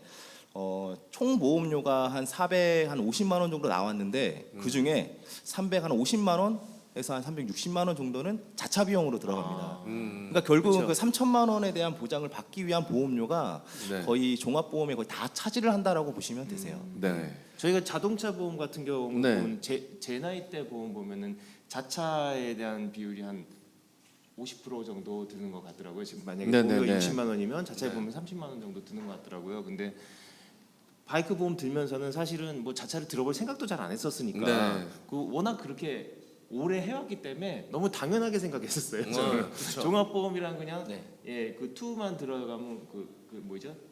대인 투, 네, 네, 대인 투. 대인 네. 투까지 들어가면 아 종합보험 들었구나 그렇게 생각했지. 네, 네. 사실 제대로 된 종합보험을 들어본 사람 별로 없을 걸요. 그럼 그 차이를 좀 설명해 주시면 좋을 것 같아요. 아직 혹시 모르시는 분 계실 수 있으니까 책임보험과 종합보험의 차이. 책임보험은 일단 대인 1만 들어가고 그리고 대물까지 들어갑니다. 그래서 대인 1은 뭐냐면 이제 교통사고가 났을 경우에 급수가 나옵니다. 다친 정도에 따라서 1급부터 14급까지가 나오는데 그럼 급수별로 정해져 있는 금액만 나갑니다. 예를 들어서 상대방이 이제 14급 얼마 다치진 않았지만 예를 들어 병원비가 100만 원이 나왔다. 그러면 정해진 금액 30만 원만 나가는 겁니다. 그럼 나머지 70만 원은 내 돈으로 나가야 되는 거거든요. 그러면 이제 거기에 따라서 더 이제 대인 2를 종합보험으로 들어갔을 경우에는 나머지 차액을 종합보험으로 대인 2에서 나오기 때문에 내가 부담할 돈이 이제 적어지는 거고요. 그리고 대물이 이제 책임보험으로 들어가기 때문에 요거는 이제 2천만 원부터 최대 1억 원까지 들어가기 때문에 이 부분은 되도록이면은 1억 원까지 올려서 가입하시는 걸 추천드립니다. 왜냐하면 금액 차이가 많이 나진 부분이 아니기 때문에 그렇게 책임보험은 대인 1, 대인 그 대물로만 나눠져 있고요. 이제 종합보험 같은 경우는 아까 먼저 말씀드린 대인 2, 대인 1에서 못하는 나머지 병원비를 충당하기 위한 게 대인 2고요. 그 외에 이제 다치시게 되거나 이러면 이제 입원하실 수도 있잖아요. 그럼 입원하신 기간만큼 일을 못 하시기 때문에 그 일을 더 하셔야 되는 급여를 받으셔야 되는 부분까지 대인 2에서 이제 합의금으로 이렇게 좀 나오시는 부분들이 있고요. 그리고 향후 치료비나 이런 것들도 이제 대인 2에서 나오기 때문에 그 금액이 꽤 상당하기 때문에 그 대인 2가 꼭 필요한 거고요. 그리고 자차는 아까 말씀드린 대로 내 자동차, 내 오토바이 수리 비용이 있을 거고요. 그리고 이제 내가 다칠 수도 있기 때문에 내 병원비에 대해서도 자손이라는 항목으로 이제 보상을 더 받을 수도 있는 거고요. 그게 종합보험이란 말씀이시죠? 네, 이게 종합보험입니다. 그리고 종합보험으로 또 이제 무보험차 상해라고 해서 만약 상대방이 보험이 없을 경우에 이 무보험차 상해로 먼저 내가 병원 치료를 받고 그 병원비를 보험사에서 이제 상대방 쪽으로 구상권을 청구해서 이제 따로 받기 때문에 내가 이제 불편하게 병원을 갈 필요는 없게 되고요. 그리고 마지막으로는 또 말씀드릴 게 자동차 보험 같은 경우는 이렇게 긴급 출동이라 그래서 이렇게 좀 그 레카가 와서 차를 이렇게 견인해 가는 경우가 있잖아요. 네. 근데 오토바이 같은 경우는 아직 저희 나라에는 없기 때문에 이 레카 비용은 따로 들어가는 건 없습니다. 아, 그건 보험으로 보장이 조합보험도 보장이 안 되는군요. 네, 그거는 빠져 있습니다. 네. 아, 그럼 그 탑차를 불러서 이렇게 싣고 가는 거는 개인적으로 부담을 해야 되는군요. 아, 아쉽습니다. 사고가 났을 네, 경우에. 맞습니다. 네. 일본에는 뭐 그런 야, 법이 일본에는 네. 그게 된다고 저는 아, 들었어요. 뭐 그리고 뭐 네. 거기서 되게 멀리 떨어져 사고 났을 때는 숙박비도 지원해주는 그런 보험이 상품이 확실히 일본이 있다고. 우리나라보다는 이런 바이크 문화가 좀 발달이 돼 있잖아요. 그렇겠죠. 뭐 그렇다고 하더라고요. 그러다 보니까 예. 그런 것들까지도 보험에서 보장이 되는군요. 되게 부럽습니다, 그런 거는. 질문인가요? 근데 되게 공부 많이 하신 분들 특징이에요. 아니, 질문을. 궁금해. 그냥 지금- 편하게 하시면 됩니다, 변호사님. 네. 지금 그 책임보험이랑 네. 그 종합보험이 나눠지잖아요. 그리고 그 이후에 말씀하신 게 이제 자차, 자상, 자손 이런 얘기를 네, 네, 하셨는데 이게 종합보험 안에 자차, 자상, 자손이 포함되는 건가요? 아니면 책임보험 따로, 종합보험 따로, 자차 따로, 뭐 자상, 자손 따로 이게 다 따로따로인가요? 그냥 단순히 말씀드리면 이제 책임보험은 무조건 가입하셔야 되는 부분이기 때문에 의무적으로 가입하셔야 되는 거고요. 네. 이제 종합보험으로 나누는 건 이건 각 한 개당의 특약이라 보시면 됩니다. 네. 예를 들어 뭐 대인 2만 가입하고 싶으시면 대인 2만 하셔도 되고요. 자차가 필요하시면 자차만 가입하셔도 되는 거고요. 네. 그거는 뭐 선택해서 가입하신다고 보시면 됩니다. 그러면 책임보험 이외에 나머지 것들을 그냥 통칭해서 종합보험이라고 맞습니다. 부른다라고 네. 이해하면 네, 되나요? 저희 바이크 타는 친구들도 대충 보면 네. 뭐 바이크 여러 대 있는 친구들이 있으니까 보통 한 대만 종합보험 네. 있는 경우 많거든요. 네. 뭐 여기서 종합보험 들었어라고 얘기하는 그러면은 암묵적으로 그 대인 2까지만 들은 경우가 되게 네. 많죠. 보통은 일반적으로는 그렇네요. 그 대인 근데 대물, 원하면은 대인 대물을 돈을 많이 네. 내면 그러니까 거기 룰대로 돈을 내면 자차도 들 수 있다. 네, 맞습니다. 아, 요걸 몰라서 저는 그냥 바이크는 거기까지밖에 못 드는 줄 알고 있었던 케이스거든요. 저는 그런 분들이 그래요? 많을 것 같은데 얘기해서 내가 지출할 용의가 있으면 더 네. 지출하고 더 특약이나 여러 가지 보장 조건들을 더 추가할 수가 있네요, 충분히. 충분히 가능합니다. 네.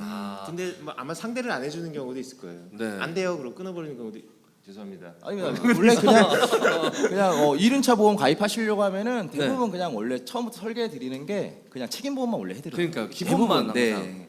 왜냐 금액이 너무 높다 보니까 네. 거의 안 하실 줄 알고 그냥 일단 먼저 책임보험부터 해드리는 거 맞습니다. 여러분들도 다 추가로 할 수 있다는 거 모르시는 분들 많이 계시죠?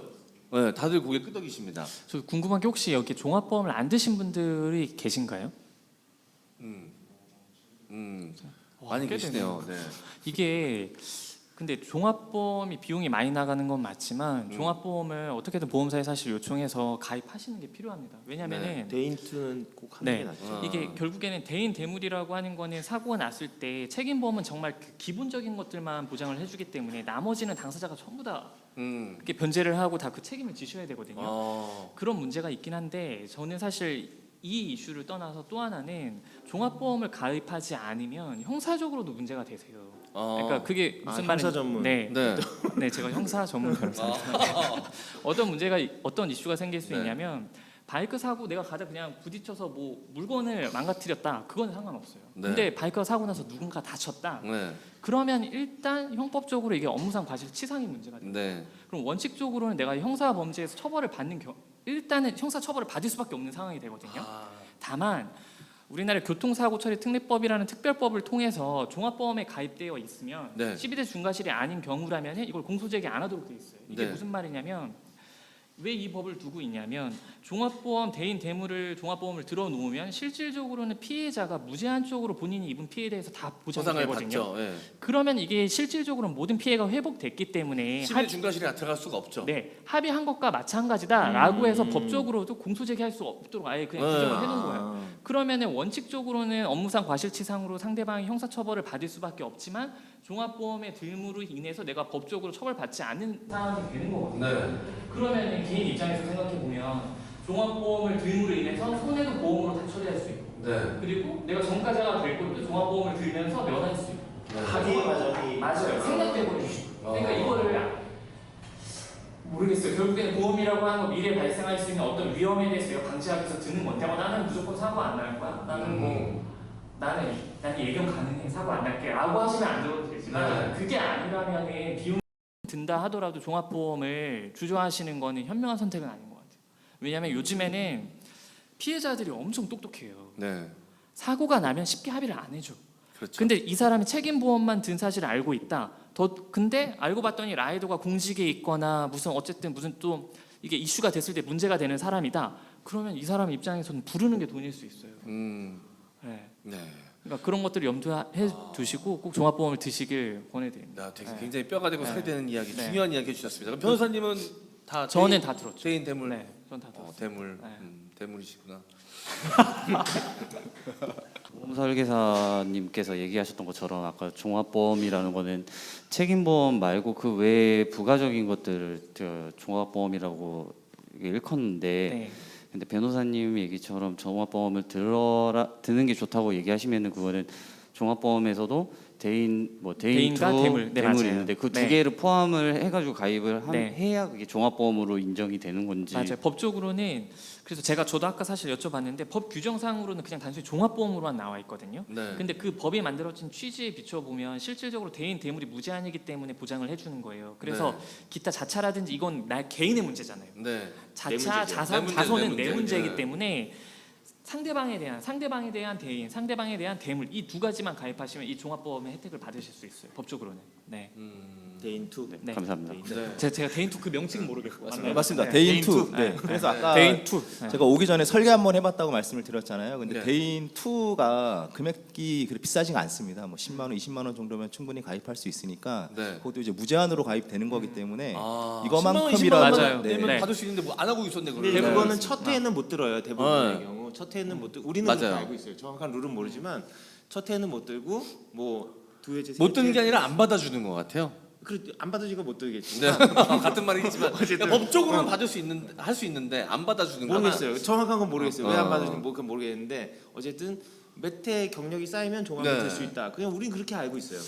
첫 해는 왜 안 들어주시는 거예요? 제 생각에는 왜안 아니 들 수 있어. 들 수 있어. 제가 볼 때는 아니 자, 들 수 있는데 죄송합니다. 아마 네. 구조가 제가 죄송합니다. 정확하게 뭐 보험사에서 제가 일을 하는 건 아니니까 잘은 모르겠지만 아마 구조가 이렇게 돼 있을 것 같아요.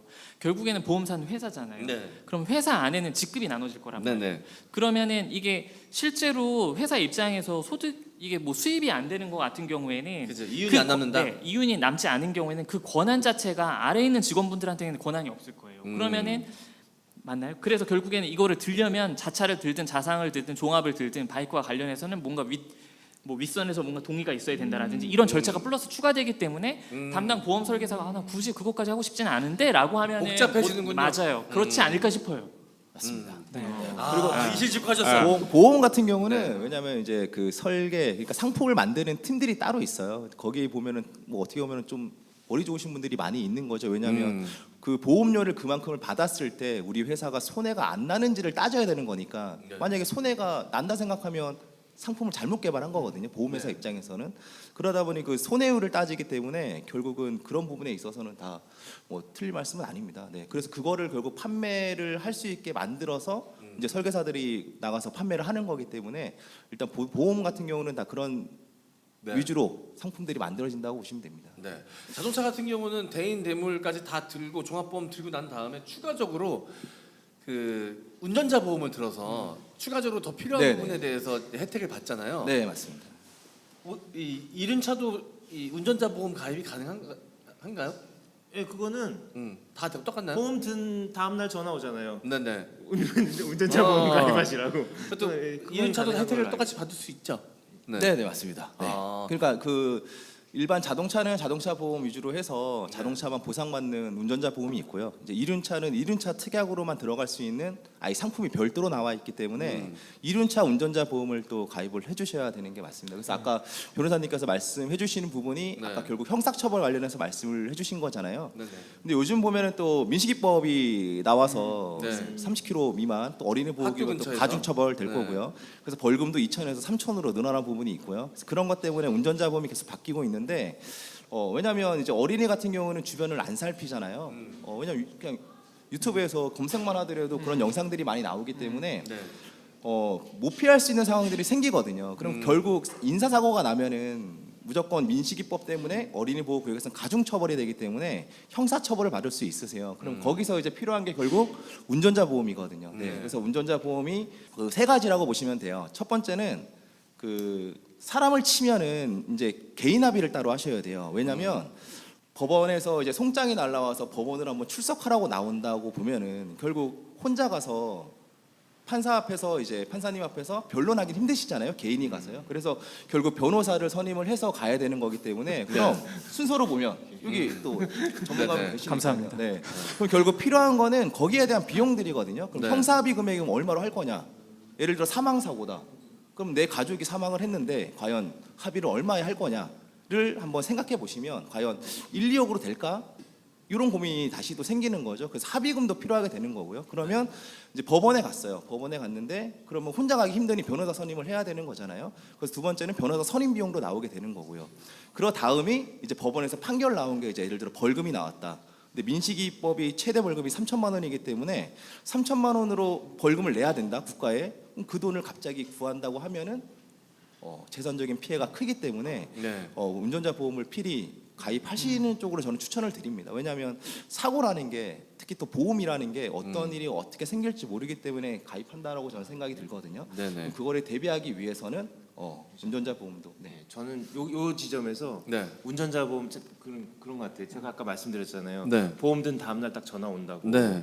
그래서 난 그거 좀 시스템이 좀 바뀌었으면 좋겠어요. 왠지 그렇게 해서 들으면 좀 영업당하는 것 같은 기분. 나만 그런 기분 드나? 들어요. 그런 좀 기분 그럼 들죠. 그냥 안 써도 안 되고 해야 될 것 같고 막 적십자 그렇잖아요. 회비 같은 느낌. 그러니까 그 내가 이렇게 선택해서 들 수 있었으면 좋은데 꼭 네네. 보험 든 다음 날 전화 가지고 그거를 나한테 영업하는 거지만 물론 그 영업당한 것 같아서 괜히 불필요한 것 같은 큰 돈도 느낌이 있어요. 아닌데, 큰 돈도 아닌데 싫어 바빠요 그러고 끊어버리고 그런 게 있는 것 맞습니다. 같아요. 들어야겠네요. 들어야겠네요. 근데 네, 문제는 변호사님. 예. 네 말씀하십시오. 질문 있어. 네. 운전자 보험은 보험비가 어느 정도 나오나요? 일단 자동차 운전자 보험보다는 비쌉니다. 비싸지만 엄청나게 비싸진 않고요. 한 달에 만 얼마 뭐 그렇게 저한테 아닙니다. 그건 아니고 운전자 보험을 제대로 가입하려면 오토바이 같은 경우는 한 3, 4만 원, 비싸게 달에? 5만 원 정도. 네. 한 달에? 네, 한 달 보험료가. 혹시 그 지금 정도로 계약서 갖고 오셨나요? 그럼 지금 저도 좀 하나. 나 한 달에 2만 원 당황하셨어요. 그거는 제가 명함을 드리겠습니다. 한 달에 나 2만 원 언더로 전화 왔던 네. 것 같은데. 네. 어떻게 설계하는지에 따라서 그것도 뭐 달라지겠죠. 네, 맞습니다. 네, 맞습니다. 알겠습니다. 좀 많은 것들이 좀 궁금한 게 좀 해소가 좀 된 것 같습니다. 혹시 여기 질문 있으시네요. 자 마이크 좀 부탁드리겠습니다. 저는 궁금한 게 지금 가해자일 때만 지금 제가 보상할 때 그것만 좀 말씀해 주셨는데 종합보험 가입할 때 그 무보험차 상해 네, 그거랑 맞습니다. 자손이 있잖아요. 네, 네. 무보험차 상해는 자동차 보험에 무보험이 있으면 네, 네. 이륜차에는 가입 안 해도 상관없다라고 들었는데 네, 네. 그게 맞는지 또 그리고 자손 같은 경우 뭐 사고 났을 때 피해자면은 뭐 대인으로 받을 수 있지만 혼자 만약에 넘어졌는데 네, 네. 그걸로 자손으로 치료를 받을 수 있는지 네. 그거 좀 궁금하거든요. 일단 무보험차 상해는 가족분이 한 분만 있으셔도 받을 수 있습니다. 그러니까 그 내가 자동차를 몰고 있고 오토바이도 몰고 있다. 그럼 둘 중에 하나만 있으셔도 되고요. 네, 그럼 그걸 끌어다 쓸 수는 있습니다. 그리고 예를 들어 뭐 그럴 일은 없겠지만 만약에 저희 아버지께서 그냥 횡단보도 건너시다가 차 사고가 났는데 상대방이 보험이 없어요. 근데 아버지도 운전을 안 하시기 때문에 보험이 없으세요. 그러면 내 보험 가지고 무보험차 상해로 처리를 하고 그리고 내 보험 회사에서 상대방 피해자한테 구상권을 청구할 수 있기 때문에 어떻게 보면은 무보험차 상해는 중복 무보험으로 가입하실 필요는 없습니다. 음, 네, 없습니다. 굉장히 폭넓게 보가 되네요. 네네. 무보험 총괄적입니다. 그래서 좋습니다. 그래서 꼭 있어야 되는 부분도 있는 거고요. 네네. 네. 알겠습니다. 자, 그 잠깐 중간에 한번 또 새로운 게스트 한 분을 모셔야 될 것 같아요. KTM 이사님이 갑자기 나가셔가지고 자, 죄송한데 저 나름 사회자입니다. 존중을 좀 해주세요, 이사님. 예. 갑자기 그냥 혼자 나가셨어요. 예. 자, 원래 처음부터 함께 하려고 했는데 앞에 스케줄 때문에 좀 늦어가지고 바이크를 타지는 않는 분이세요. 비바이커신데. 자, 관심은 좀 있으신 것 같고 1회 때 행사 때도 함께 하셨던 방송인 김묘성 씨 함께 자리하고 이야기 나눠보겠습니다. 자, 센터로 예. 모실까요? 네네. 센터로 모실까요? 센터 앉으십니다. 네. 안녕하셨어요. 안녕하세요. 네, 안녕하세요. 네. 네, 자, 뵙고 또 뵙네요. 인사라도 하세요. 그래도 늦게 네, 오셨으니까. 안녕하세요. 김묘성이라고 합니다. 반갑습니다. 네. 아, 제가 너무 늦어가지고 네. 이래서 바이크를 타야 되는구나. 아하, 오면서 그런 생각하셨군요. 교통체증이 어마어마했습니다. 비까지 와가지고요. 네. 아, 늦어서 죄송하고 환영해 주셔서 감사합니다. 네. 자, 보험 관련된 오토바이 보험 관련된 이야기를 계속 하고 있었는데 막 질문이 터져 나오고 있습니다. 여기 질문 많으신 것 같은데. 네. 아니요. 놀라시죠? 하셔야 됩니다. 자, 마이크를 좀 넘겨 주십시오. 아니, 아까부터 앞에서 굉장히 경청하는 태도가 눈에 띄셨어요. 그래서 제가 그러면은 네. 제가 질문 하나 있으니까 질문할 동안 어. 뭘 질문할지 고민해 보시죠. 네네. 좋습니다. 네. 아까 나 너무 궁금해서 그 뭐지 운전자 보험. 네. 운전자 보험을 보면은 저희 사건 처리를 할 때 운전자 보험을 요즘에 많이들 드셔서 그걸로 이제 변호사 보수를 이제 대납 받으시거든요. 네. 보통 이제 먼저 변호사 보수를 결제하시고 추후에 이제 운전자 보험사로 보험으로 들어갔습니다. 운전자 네. 보험을 들면 변호사 비용까지 다 해주는군요. 네, 나와요. 근데 이제 저는 그 보장 범위가 궁금한 게 보통은 운전자 보험에서 보장을 해주시는 게 공소제기 됐을 때예요. 네, 맞습니다. 그게 전제로 붙더라고요. 그렇다면은 결국엔 이게 수사 단계에서는 혹시라도 수사 단계에서 변호사를 선임했는데 당해 사건이 공소제기되지 않고 그냥 수사 단계에서 뭐 구약식으로라든지 이렇게 종결이 됐을 때 네. 혹시라도 구약식 종결 그냥 벌금형으로 끝난 경우에도 보호가 보장이 되나요? 아니면 무조건 공소제기가 돼야 되나요? 공소제기가 안 되고 이제 네. 약식 기소가 됐을 때도 이제 보장이 그럴 되나요? 수 있습니다. 네. 그리고 지금은 좀 이제 추세가 좀 변하는 게 뭐냐면 좀 소비자를 많이 위한 쪽으로 좀 바뀌고 있어요. 그래서 네. 어떤 부분이냐면 공소장이 날라와야 그때부터 손을 쓸 수가 있는데 네네. 근데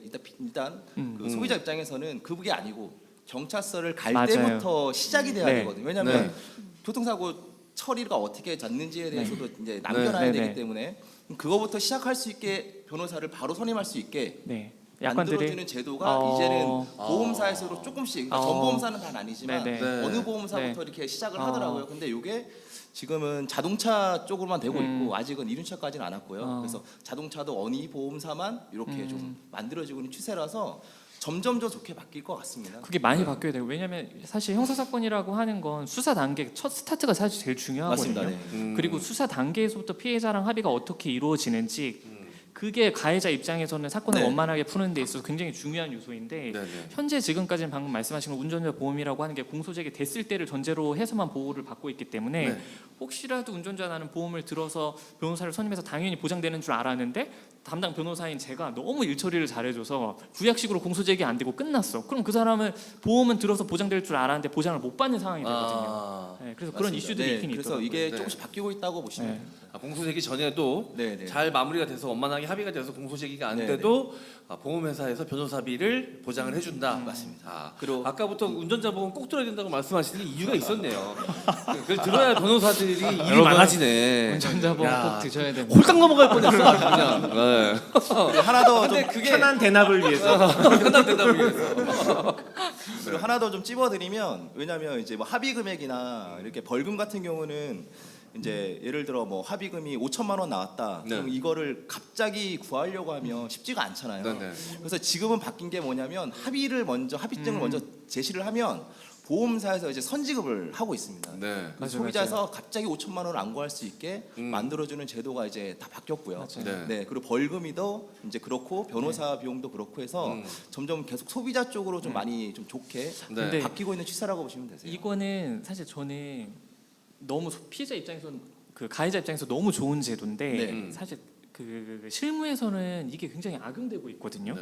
어떤 식으로 악용되냐면 보험사에서 합의금이 5천까지 보장이 된다고 하니까 네. 실질적으로는 이 사건에서 합의를 보면 일반적으로는 보험이 없으면 한 1,000이면 합의 볼 사건을 입으로 땡겨서 올리는구나. 5천에 합의를 봐요. 왜냐면 왜냐면은 끌어올. 네, 근데 이게 그럼 그러니까 피해자 입장에서는 자기는 1,000만 원 받을 게 5천 받으니까 좋고, 근데 가해자 입장에서는 또 이게 어떻게 되냐, 가해자는 자기 돈 나가는 건 아니잖아요. 근데 그래도 굉장히 또 기분이 배 아파하죠.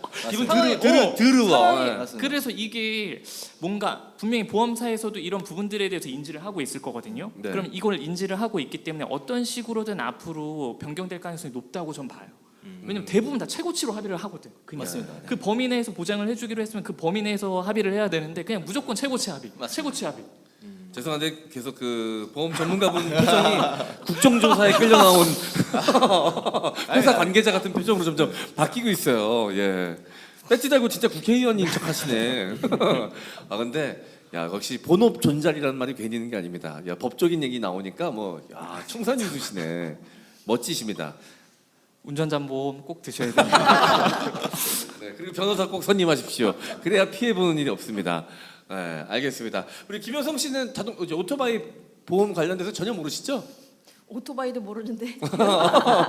아니 근데 그 뭐 책임보험 있고 뭐 종합보험. 종합보험 있고 하는데 책임보험만 가능하고 종합보험은 보험사에서 기피한다. 뭐 음. 이런 얘기 들었어가지고. 야 이게 뭐 오토바이 안 타는 사람도 알 네. 정도로 이게 유명한 얘기입니다 이게. 그래서 정말 이게 참 보험이 보험에 본연의 역할을 하는가에 대한 의문이 이 바이커들한테 라이더들한테 있다라고 들어가지고 네. 오늘 그런 불만이 성토되는 자리인 줄 알았거든요. 네네. 근데 당사자가 계실 줄이야. 아니 전문가가 계시고 당사자가 아, 보험 네. 관계자가 계셔야 자세한 이야기를 들어볼 수 있으니까. 근데 뭐 이렇게 기사에서 그런 걸 본 거였어요. 배민 라이더 네네. 분들 이렇게 단체로 종합보험이 가능하게 됐다. 어. 근데 배민 라이더 분들만 가능해서 다른 데서 좀 불만이 많다라는 얘기가 있더라고요. 근데 저는 바이크를 안 타는 입장에서 봤을 때 네. 그게 정말로 그냥 불평등에서 그치는 일인지 네. 아니면 물꼬를 텄다는 데서 의미가 있는 건지 좀 아리까리하더라고요. 네. 근데 여기 보험사분들 계시고 변호사님 변호사님도 계시니까. 계셔가지고 일단 어떻게 판단을 해야 되나요? 상업적 네. 목적에 의한 바이크 이용자들이니까 거기에 대한 네, 그런 특혜였겠죠? 거죠. 근데 배민만 된다고 하더라고요. 배민만. 네. 그러니까 거기서 뭔가 딜이 있었나요? 그것까지는 대기업 상대로 하는 조사 한번 거라 조사를 한번 뭔가 제가 한번 조사. 됐나 이게? 저는 잘 모르겠지만 어쨌든 배민 측에서 보험사랑 1대1로 접촉을 해서 그런 보험 상품을 풀었을 것 같아요. 네, 배민을 위한 보험 상품을 따로 만들었을 것 같아요. 근데 뭔가 안 타는 사람 입장에서는 뭐 대기업에서 시작이 됐지만 그런 식으로 그러니까 운영을 목적으로 한 라이더분들부터 시작이 돼서 결국 개개인에게 혜택이 돌아갈 수 있는 그런 희망이 좀 있지 않을까라는 생각도 들더라고요. 네, 어차피 그래서. 뭐 배민 라이더 오토바이 제한 없잖아요. 제 할리도 배민에 등록을 해놔야겠네요. 할리로 한다고 원래. 일단 거기에 탑승을 해야 된다는 건가요? 아, 일반인 분들도 자기 바이크로 네. 등록해서 할 수 있는 건가요? 할 수 있지 않나요? 할 수 있다고 하네요. 잘 네. 모르겠습니다. 그게 몇 년 동안 이 뭐 그런 이런 실적? 유상 운송이죠. 아, 네, 네. 그것들이 네네. 많아져가지고 되게 룰이 계속 바뀌었어요. 아. 그래서 전 지금 잘 모르겠는데 처음에는 그냥 내 오토바이로 보험도 없이 했어요. 유상운송 보험도 네네. 없이 했는데 그런 것들이 문제가 되니까 또 시간제로 유상운송 보험도 생기고 아. 내가 일하는 시간에만 딱 체크를 해서 보험료 좀 줄이기 위해서 네네. 너무 비싸니까 그런 음. 룰들이 계속 생기고 보완되고 있는 걸로 알고 있는데 네네. 배민은 암만 해도 뭐 라이더도 많고 하니까 네. 따로 뭔가를 이렇게 그러니까 해가지고 단체가 됐다고 진행을 시키지 하더라고요. 않아요. 왜냐면 그렇게 진행하지 못하면 자기들이 네. 그런 배송 사업을 할 수 없으니까 네네. 그렇게 했을 것 같아요. 레저용 바이크를 타시는 분들에 대한 보장은 아직까지 좀 미흡한 게 사실인 것 같아요. 어쨌든간에. 네. 맞아요. 그 질문 네. 준비하셨나요? 질문 있으십니까? 자, 네, 잊어버릴 뻔했습니다. 예. 그 저는 몇 가지 좀 궁금한 게 사실 많은데요. 네네. 아 제가 딱 보니까 느껴져. 머리에 물음표가 퀘스천 마크가 엄청 떠 있더라고요. 예. 먼저 그 이륜차 업계도 마찬가지고 보험 업계에서도 이륜차를 좀 홀대하는 경향이 많이 있는 것 같아요. 네. 일단 그 배기량 구분 자체가 지금 125, 260, 400으로 되어 있죠. 근데 이거 상당히 오래된 거잖아요. 네네네. 20년, 30년 동안 바뀌지 않고 있는 건데 아. 이런 거에 대해서는 왜 전혀 신경을 쓰지 않고 있는지 궁금하고. 요거는 법적인 부분을 얘기를 해주셔야 돼요. 아니 보험 이쪽 문제인 것 같아요. 왜 토스를 하세요? 어려운 아니, 문제는 우리나라 제가 한번 바이크 구분이 좀 옛날 이제는 타지 않는 저백이 기종들도 포함이 돼 아마 있으니까. 지금 말씀하신 취지가 그 보험 가입할 때 배기량을 적어서 그 제한들이 각 CC별로 이제 나눠져 있는데 그게 지금 이렇게 규율돼 있다고 말씀하시는 네, 거예요. 네, 네. 그래서 법적인 문제는 아니고 보험사의 문제입니다. 네. 그래서 그 부분은 정확히 말씀드리면 그 소형 A, 소형 B, 중형, 대형 이렇게 지금 네 가지로 나눠지고 있는데요. 첫 번째는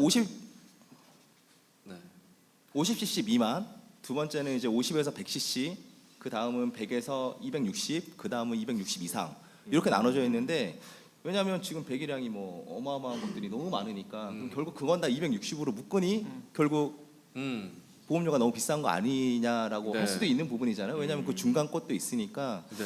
근데 아마 이거는 나온 지도 오래됐고 근데 예를 들어 보험사 입장에선 260cc 이상이면 너무 위험해. 그 이상은 똑같아라는 입장이라면 바뀔 수는 없다고 보고요. 왜냐하면 모든 보험이 그렇습니다. 손해율로 모든 보험을 만들기 때문에 손해율이 260 이상이면 똑같다, 동일하게 본다라는 조건만 들어가면 변하진 않을 겁니다. 네. 네. 근데 그 보험사가 좀 레저 바이크 타시는 분들에 대해서 상품도 좀 많이 내놓고 그렇죠. 네. 하려면 일단 어떤 환경이 좀 조성이 돼야 될까요?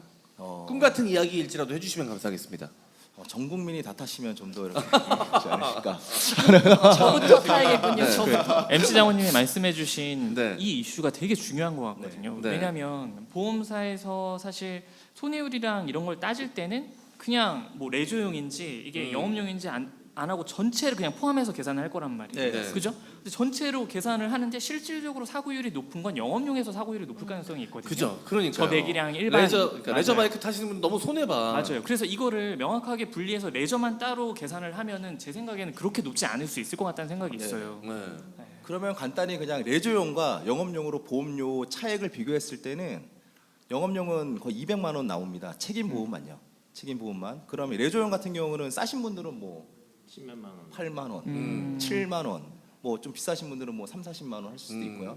그 정도로 일단 차익이 많이 나기 때문에 영업용과 레저용으로 따진다면 이미 뭐 금액 차이는 많이 나고 있습니다. 그러니까 레저용이 비싼 게 아닌 거죠. 네. 레저용으로 비싼 건 아까 말씀드렸지만 결국 자차. 네, 왜냐하면 사고율이 높기 때문에 아무래도 자차 비용 쪽으로 많이 들어가다 보니까 그 부분만 해소가 된다면 보험료는 얼마든지 낮게 가입도 가능하신 거죠.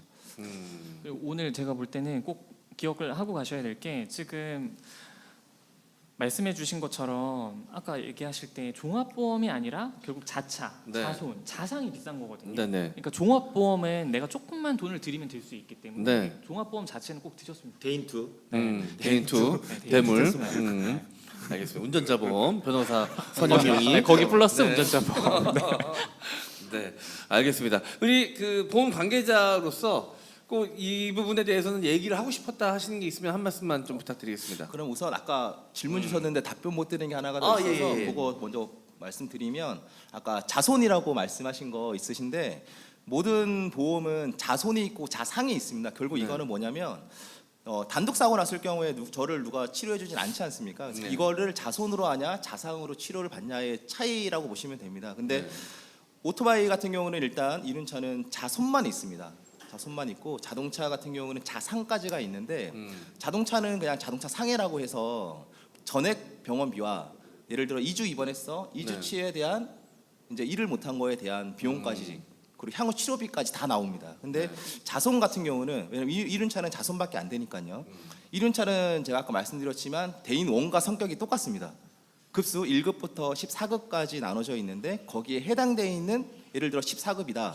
그럼 30만 원 이렇게 정해진 금액만 나오기 때문에 그 자손으로밖에만 가입이 안 되세요. 그러니까 아까 말씀하신 거는 단독 사고일 때 주냐 나옵니다. 그냥 사고 나면 나옵니다. 무조건 자동차 네. 사고로 병원을 다쳤다 그러면 무조건 나온다고 보시면 되세요. 하지만 네. 자손이다 보니 전액 병원비를 다 받기는 힘들다라고 보시면 되고요. 네. 네.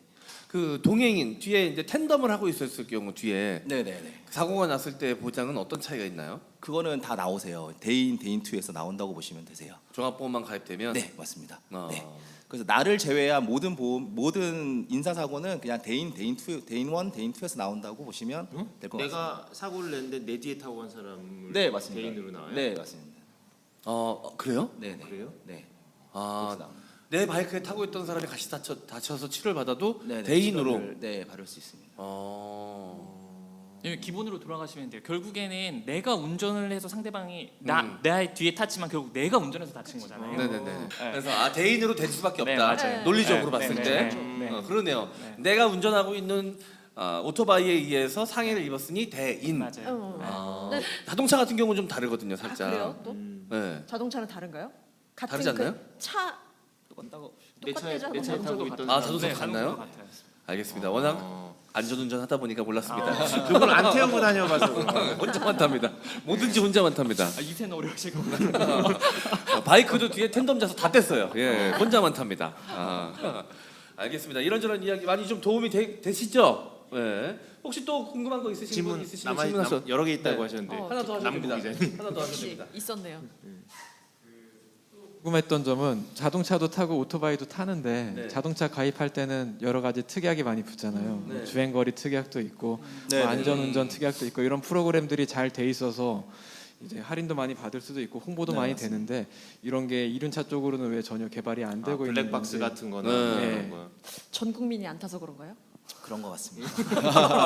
장난이고요. 일단 저도 이번에 좀 많이 알아봤거든요. 근데 일단 할인받을 수 있는 건 블랙박스는 있습니다. 블랙박스 비율이 1.1% 할인을 해주더라고요. 그러니까 크진 않습니다. 크진 네. 않지만 할인 제도는 있지만 그 외적으로는 할인 제도는 아직까진 나오고 있지는 않습니다.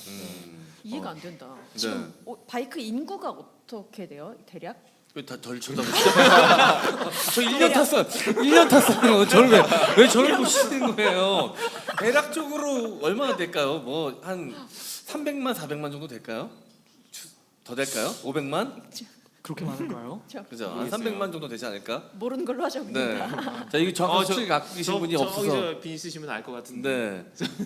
저 KTM 이사님 알 것 같은 아실 것 같긴 네. 한데. 어쨌든 뭐 현저하게 적죠. 자동차에 비하면 네. 뭐 한 5분의 1, 10분의 1밖에 안 될 것 같습니다. 아니 결국 그래 목소리의 문제 아닌가 싶기도 네. 한데요. 목소리를 얼마만큼 맞아요. 내느냐. 네. 근데 목소리랜다. 목소리를 내는데 또 그만큼 이렇게 뭐 소수이다 보니까 이해를 못 해주시는 분들이 많겠지만 참 뭐 문화적으로나 네. 뭐 이렇게 접근 방법을 좀 네. 달리해서 목소리를 높이는 것이 불편하지만 우선이지 네. 않을까 싶네요. 제가 맞습니다. 좋은 말씀 해주신 게 그 목소리를 만들어내기 위해서 저희가 지금 이륜차 네. 문화 쇼케이스를 저희가 계속해서 해나가고 있는 거거든요. 네. 시작은 작은 목소리겠지만 이게 분명 더 커질 거라는 믿음으로 지금 준비를 해나가고 있는 거니까. 괜히 또 목소리를 잘못 냈다가 역효과가 또 커질 수 있으니까 네네. 왜 제가 저번에 느꼈던 거는 되게 편견과 맞서서 바이크를 타고 있지만 그래도 자성의 목소리를 내는 것에는 네. 용기가 있으신 것 같더라고요. 네네. 그래서 그걸 계속 생각하면서 좀 어렵지만 바이크 타시는 분들 특징이 네. 험하게 타시면서도 이건 험하다는 인식은 다 하고 있거든요. 네. 그래서 그걸 잘 균형을 맞추면서 목소리를 네. 내는데 좀 주력해야겠다라는 네네. 안타까운 마음이 맞는 듭니다. 말씀입니다. 네. 유재사님 현재 바이크 인구 얼마로 추산하십니까? 바이크 인구 가라 그러는데 네. 거기서 말씀해 주세요. 네, 뭐 정확하지는 않을 수 있는데요. 20만 정도 된다. 20만 네네. 진짜 조금이구나. 있구나. 저희 200만 얘기하고 있었습니다. 아, 네. 네. 아, 제가 그 배달 잡아봤나? 인구까지 다 해서 20만. 네, 네, 네. 아 진짜 뭐 20만, 조금이네요. 24만 뭐 이렇게 제가 듣고 있었습니다. 진짜 목소리를 하나로 내기가 쉽진 않겠네요, 일단 진짜로. 더 타는 게 우선이겠네요. 네. 이러면 일단 뭐 다 필요 없고요. 주변에 3명씩 전도해 오십시오. 아, 저는 근데 이게 제일 빠를 것 같습니다. 이 얘기를 들으니까 네. 그래도 이제 바이크 각종 이제 기종들이 있잖아요. 네. 그 회사들이 있는데 그 회사들이 국내에 들어와서 바이크를 판매해 주는 것 자체가 굉장히 고마운 일이네요. 그러니까요. 사실 인구가 많지 않은데 네. 사실 어떻게 보면 사업성이 없을 수 있는데. 사업적으로는 이게 큰 수익이 안 날 수도 있는데 어쨌든 이 저변 확대를 위해서 계속 노력하고 있는 거잖아요. 네. 네, 그래서 KTM을 위해서 박수를 한번. 그러니까. KTM 어디 갔어? KTM 어디 갔어? 그래도 설마 다른 나라보다 비싸게 파시는 거 아니죠? 네, 저희 대답을 바로 안 하시면 어떡해요, 이사님? 아니, 제스처. 아니, 저희 그러지 않아요. 저희 그러지 않고 사실 네, 저희도 되게 많이 어려운 환경 속에서 하고 있는데 결국은 늘 우리가 지금 이륜차 쇼케이스도 마찬가지잖아요. 여기도 어려운 환경 속에서 하고 있잖아요. 우리 네. 모두를 위해서. 네, 저희도 마찬가지예요. 그러니까 저희도 뭐 돈 벌기보다는 네, 라이더의 행복을 집중해서 네, 관리하고 있고 그걸 목표로 하고 있는 회사입니다. 네. 믿어주세요. 네, 감사합니다. 믿습니다. 우리 윤희선님은 믿습니다, 제가. 네. 알겠습니다. 일단 저변 인구가 좀 확대되면 저희가 더 좋은 조건의 보험을 가입할 수 있는 환경이 조성이 될 것 같고, 그 전에 우리가 좀 불편한 부분에 대해서 계속 목소리를 좀 모아가는 거, 이게 필요할 것 같아요. 그래야 어떤 환경이 조성이 됐을 때 빠르게 좀 대처하고 이렇게 개선해 달라고 이야기할 수 있지 않을까요? 네, 알겠습니다. 오늘 사실 이륜차 보험 전문 아니신 걸로 알고 있는데 오늘 이 행사를 위해서, 이 모임을 위해서 공부를 굉장히 많이 하고 오신 걸로 알고 있습니다. 너무 감사드리고요. 마지막으로 하고 싶은 말씀 있으면 좀 해주시면 감사하겠습니다. 아무쪼록 이륜차가 좀 위험하긴 하더라도 충분히 안전하게 타신다면 네. 혹시 바이크 타시나요? 이제 타려고 준비하고 있습니다. 한 명 늘었네요. 죄송합니다. 요 앞에 커브 있습니다. 바로 가시죠. 오늘부터 시작하시면 되겠습니다. 예, 헬멧도 준비되어 있습니다. 네, 알겠습니다. 우리 좋은 말씀해주신 우리 김동현 보험 전문가님께 다시 한번 박수 부탁드리겠습니다. 우리 김효성 씨가 조금 늦게 와서 김효성 씨한테도 이야기를 좀 들어봐야 될 것 같아서. 바이크 안 타시잖아요. 네. 요즘은 어떻게 1회 때 함께 하시고 난 다음에 인식이 좀 바뀌셨습니까? 인식 많이 바뀌었죠. 많이 바뀌었는데 그래도 저희 그래도 집 저 앞에는- 탄다 그러면 맨날 욕하잖아요. 욕하는 것보다는 걱정을 걱정해야죠. 하는 거죠. 걱정하시죠. 예. 예, 보면 어느 운전자나 다 똑같지만, 자동차를 운전하시는 분도 다 똑같지만, 나만 방어 운전하고 나만 조심한다고 해서 될 문제가 아니고 예, 운도 있어야 되고 전체적인 분위기도 중요하기 때문에 아직까지 걱정이 되는 거는 사실인데, 그래도 앞서 말씀드린 것처럼 이렇게 위험하다는 것도 인지를 하고 계시고, 네. 그런 인식을 바꾸기 위해서 노력한다는 것도 알고 있기 때문에 네. 예전보다는 정말 벽이 많이 허물어졌다, 음. 확실하게 말씀드릴 수 있습니다. 김효성 씨가 바이크는 안 타시는데 같은 동네 살거든요. 가깝습니다. 근데 동네에서 공유 전기 자전거로 폭주 뛰시거든요. 저는 그래서 바이크를 타면 안 될 것 같아요. 안- 막 속도 막 이런 거에 전 전기 자전거도 막 한 손 놓고 타고 막 다 비우는 거 보이시죠? 그래서 제가 그럴 거면 일단 스쿠터부터 타라, 지금 제가 엄청 꼬시고 있습니다. 근데 또 무서워요 괜히. 좀 무서운 게 나아요. 왜냐면 왜? 좀 무서워야 조심하죠. 그런 건가? 네. 왜 자전거는 자전거 도로가 따로 있고 바이크는 차와 같이 다녀야 된다는 생각 때문에 네. 부딪히면 나가 떨어질 것 같아. 약간 이런 두려움이 있는 것 같아요. 네. 아니 아마 제가 단언컨대 김효성 씨도 네, 스쿠터부터 안 타봐서 그러신데 그렇지? 또 타보는 타보면- 순간 달라질 네. 겁니다. 전 100% 빠져들 겁니다. 네. 일단 제가 그럼 김효성 씨부터 전도하도록 하겠습니다. 네. 자, 우리 제가 아직도 기억나는 게 우리 윤희사님께서 1회 모임 때 정리하는 발언 중에 그런 얘기가 있었어요. 바이크 타는 거에 대해서 여러 가지 좀 이렇게 부끄러움도 있는 것 같고, 뭐 주변의 시선에 위축되는 것도 있는 것 같지만 자부심을 갖고 타라. 바이커로서 자부심을 갖고 타라, 이런 얘기를 하셨는데, 저는 바이크 타면서 그런 얘기 해주는 사람을 한 번도 만나본 적이 없었거든요. 내가 자부심을 갖고 라이더가 될 수 있구나라는 생각을, 사고 전환, 이 생각 전환을 해주신 한 말씀이었습니다. 그래서 오늘은 어떤 명언을 남겨주실 건지 다들 기대해 주시고요. 눈물 흘릴 준비하시고요. 오줌 싸실 준비하십시오. 명언 나갑니다. 자, 명언 장전하시고요. 명언 쏩니다. 저 화장실을 다녀왔거든요. 그래서 네. 모든 걸 다 비웠는데 네. 다시 무엇인가로 가득 찼습니다. 어젯밤에 네. 연습하신 거구나 하시면 됩니다. 자, 근데 아까 우리가 오늘 보험 얘기했는데 네. 정말로 되게 중요한 게, 저는 경험이 한 번 있거든요. 아까 종합보험 얘기했을 때 종합보험이 중요한 게 대인 투잖아요. 네. 대물은 투가 없습니다. 대물은 그냥 대물 하나 끝나고, 아까 설명 처음에 와서 해주셨는데 자차 자손은 되는데 자산은 안 된다고. 이륜차는 그러더라고요. 자동차는 자산도 되는데 이제 안 된다고 하셨는데, 대인 투를 위해서 꼭 종합보험 여러분 드셨으면 좋겠고, 그래서 본인을 스스로 책임지고 본인을 잘 가꿀 수 있었으면 합니다. 네. 그래서 저는 명언 이런 거 없고요. 긴장시키지 마세요. 괜찮아요. 첫 택배 해주신 명언이 아직까지 여운이 남아 있으니까요. 네네네. 3회 때는 꼭 부탁드리겠습니다. 네, 고맙습니다. 네. 알겠습니다. 우리 김효성 씨 늦게 오셨지만 네. 혹시 궁금한 거 있으면 우리 저 저번에 하셨던 말씀 중에서 음. 잘 배우라고 말씀하셨거든요. 맞아, 그 말씀. 배워야 된다. 그냥 동네 형한테 배워서 타지 마라. KTM 와서 배워라. 그러니까 배우면은 그거는 잘할 수 있다. 제가 그때 김경수 변호사님이 운전자 보험 얘기한 거랑 비슷한 얘기예요. 그래요? 약간 근데 되게 중요한 말씀이셨어요. 근데 그 이야기를 듣고 나서 생각이 든 게, 우리가 뭘 나이가 들면 들수록 막 배우려고 하잖아요. 배움은 자기 개발이라고 하잖아요. 네. 근데 바이크를 타는 것도 그러면 자기 개발 영역 안에 들어가는 거잖아요. 네, 그렇죠. 근데 그런 인식 갖기가 어렵더라고요. 그럼 어떻게 하면 이게 배움의 영역 안에 이게 바이크가 들어갈 수 있을까? 어떻게 그렇게 인식 전환이 될까? 해법을 알고 계십니까?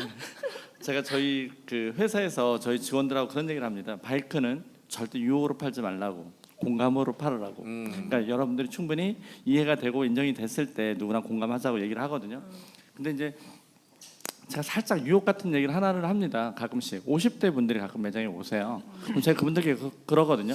신체적인 나이로 왕성하게 뭔가를 하려면 70까지라고 봤을 때 네. 20년밖에 안 남았다고. 그럼 만약에 스포츠를 3년에 하나씩 바꿔도 7가지밖에 못 한다고. 그 중에 오토바이가 없다면 다음 생을 기대해야 된다고 제가 말씀을 드리거든요. 이제 그렇게 유혹을 해서 제가 체험을 시켜드리거든요. 그러니까 지난번에 이제 그 M장님께서 삼폭 맞았다고 말씀하시는데 저는 오토바이는 경험이라고 생각해요. 그 경험이 누적되다 보면 네. 충분한 매력이 있습니다. 그래서 사실 자존감도 많이 높아지고 아까 못 들으셨을 텐데 공황장애 앓고 계신 분들도 되게 많이 좋아하시는 걸 저 공황장애 좀 있었었어요. 아, 그러세요? 지금은 많이 나아졌는데. 네. 회사가 좀 네. 저희 회사, 우리 회사가 공황장애 생산소인가 봅니다. 그래서 사실 우리가 멘탈을 자기를 잘 잡고 갈 수 있다는 거 정말 전 중요하다고 생각이 들거든요. 그래서 네. 그 성취감과 그 자존감과 뭔가 방송이랑 연계가 됐으면 좋겠다라는 생각도 드는데요. 방송에서 누군가가 좀 몇 번 있긴 있었죠. 바이크 그 면허를 따는 뭐 이것도 있었는데 한때 붐이었습니다. 한때 작년에. 붐이었잖아요. 네. 그러니까 저희 영상. 계약하실까요? 네? 아, 저요? 키우는 KTM에서 키우는 여성 네, 라이더로 네, 열화로 네, 네, 네. 새해 묘성아, 네, 네. 새해 묘성아, 묘성아. 어떤 장비부터 구입을 하면 좋을까요? 야 지원 받아야지. 계약을 하면. 그거는 제가 아까 그 방금 말씀하신 그 질문에 대한 답은 제 경험이 답이 될 것 같아요. 오. 왜냐면 저도 우리 배우들 네네. 지금 같이 이제- 발인이잖아요. 네네. 저도 이제 3년 됐는데 바이크가 내가 생업이거나 또는 바이크를 이용해서 내가 출퇴근을 하거나 이건 좀 다른 문제인데 바이크를 레저로 접근한다. 네. 바이크는 나한테 하나의 놀이고 레저다라고 하면 우리가 스킬을 하나 타더라도 가서 배워야 되잖아요. 그쵸. 네네. 그러니까 이걸 레저라고 생각하고 내가 이걸 즐거운 취미 생활로 한번 배워봐야겠다라고 하면 배울 수밖에 없어요. 네. 이게 어떻게 돌아가고 어떻게 하지 내가 더 잘 탈 수 있고 그 경험들이 계속 늘어나려면 결국 실력이 늘어나려면 네. 잘 배워야 되거든요. 네. 네. 그래서 그렇게 생각하시면은 네. 그 배움에 대한 접근이 가능하지 않을까. 배우는 네. 환경들도 옛날보다 점점 더 좋아지고 있고 배워서 제대로 타려고 하시는 분들도 늘어나고 맞아요. 있고 왜냐면 본격적인 레저로 타려는 분들이 늘어나니까 음. 네, 그런 영역을 좀 그런 곳들도 많이 늘어. 늘었고. 아니면 네. 국가공인 상위 자격증을 지금 해서 바둑처럼 그러니까 뭔가 3급 자격증이- 라이더, 2급 라이더 뭐 이렇게 나눠 놓으면 카트라이더 있잖아. 네 카트라이 지금 고개를 숙이셨어요. 유머 감각도 약간 헤어스타일 따라가시네요. 은발 중년 스타일이시네. 네. 최근에 알겠습니다. 바이크 교육하고 계신 네. 기관에서 나름대로 그 서티를 네. 발급하고 계십니다. 몇 그렇게요. 군데도 하고 계세요. 네. 네. 그러니까 저도 타다 보니까 아직은 이제 발인이라 기본적인 것도 부족한데 배워보고 싶다라는 시간이 허락이 안 돼서 그렇지 시간적 여유만 있으면 제대로 한번 배워보고 싶다 이런 생각이 있어요. 빨리 앞바퀴를 들고 싶다. 죄송합니다. 제대로 타고 싶다. 네. 이게 그냥 좌회전 우회전이라고 생각하는데 그것도 제대로 배우면 그것부터가 메커니즘이 달라진다고 하더라고요. 그냥 좌회전 우회전이 아니게 된다고 하더라고요. 그래서 왜 어린 애들 보면요, 초등학생들 보면 네. 그 산악 자전거를 어렸을 때 배워서 네.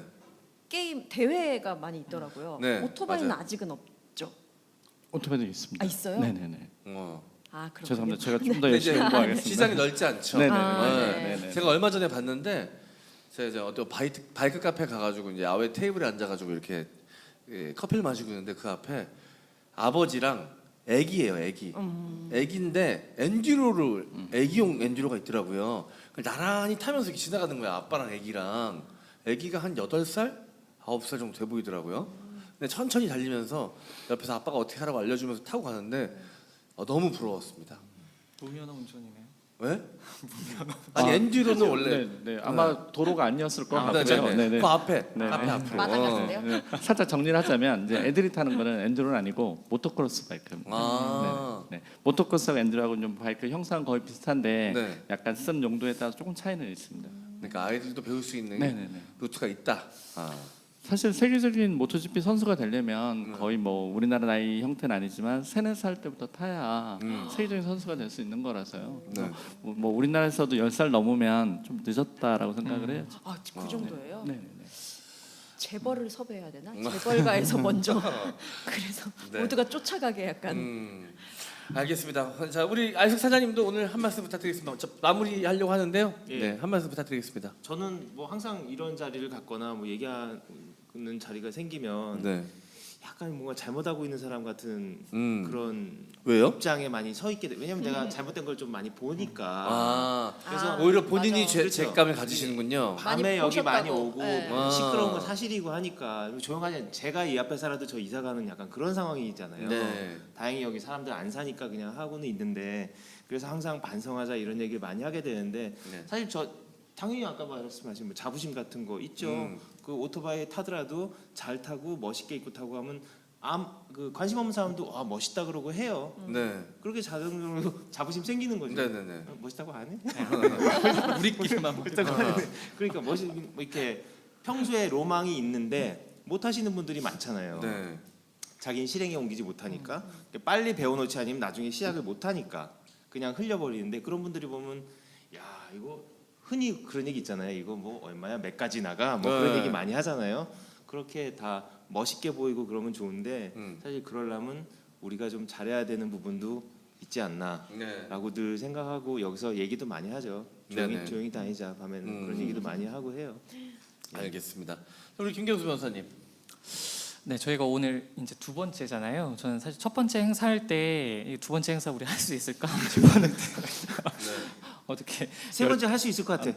그래요? 네. 네. 네.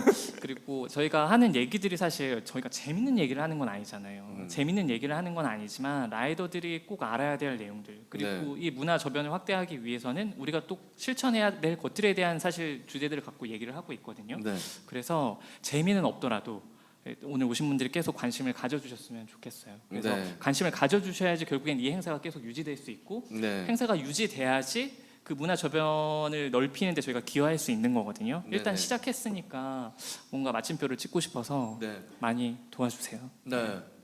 자, 알겠습니다. 저도 오늘 뜻깊은 시간이었고 2회째 또 하고 나니까 훨씬 더 편해진 것 같은 느낌도 들고, 네, 좀 더 따뜻한 시간으로 만들어져 가는 것 같아서 좀 뿌듯한 시간이었고, 어쨌든 오늘 한마디로 정리하자면 라이더의 길은 곧 배움의 길이다.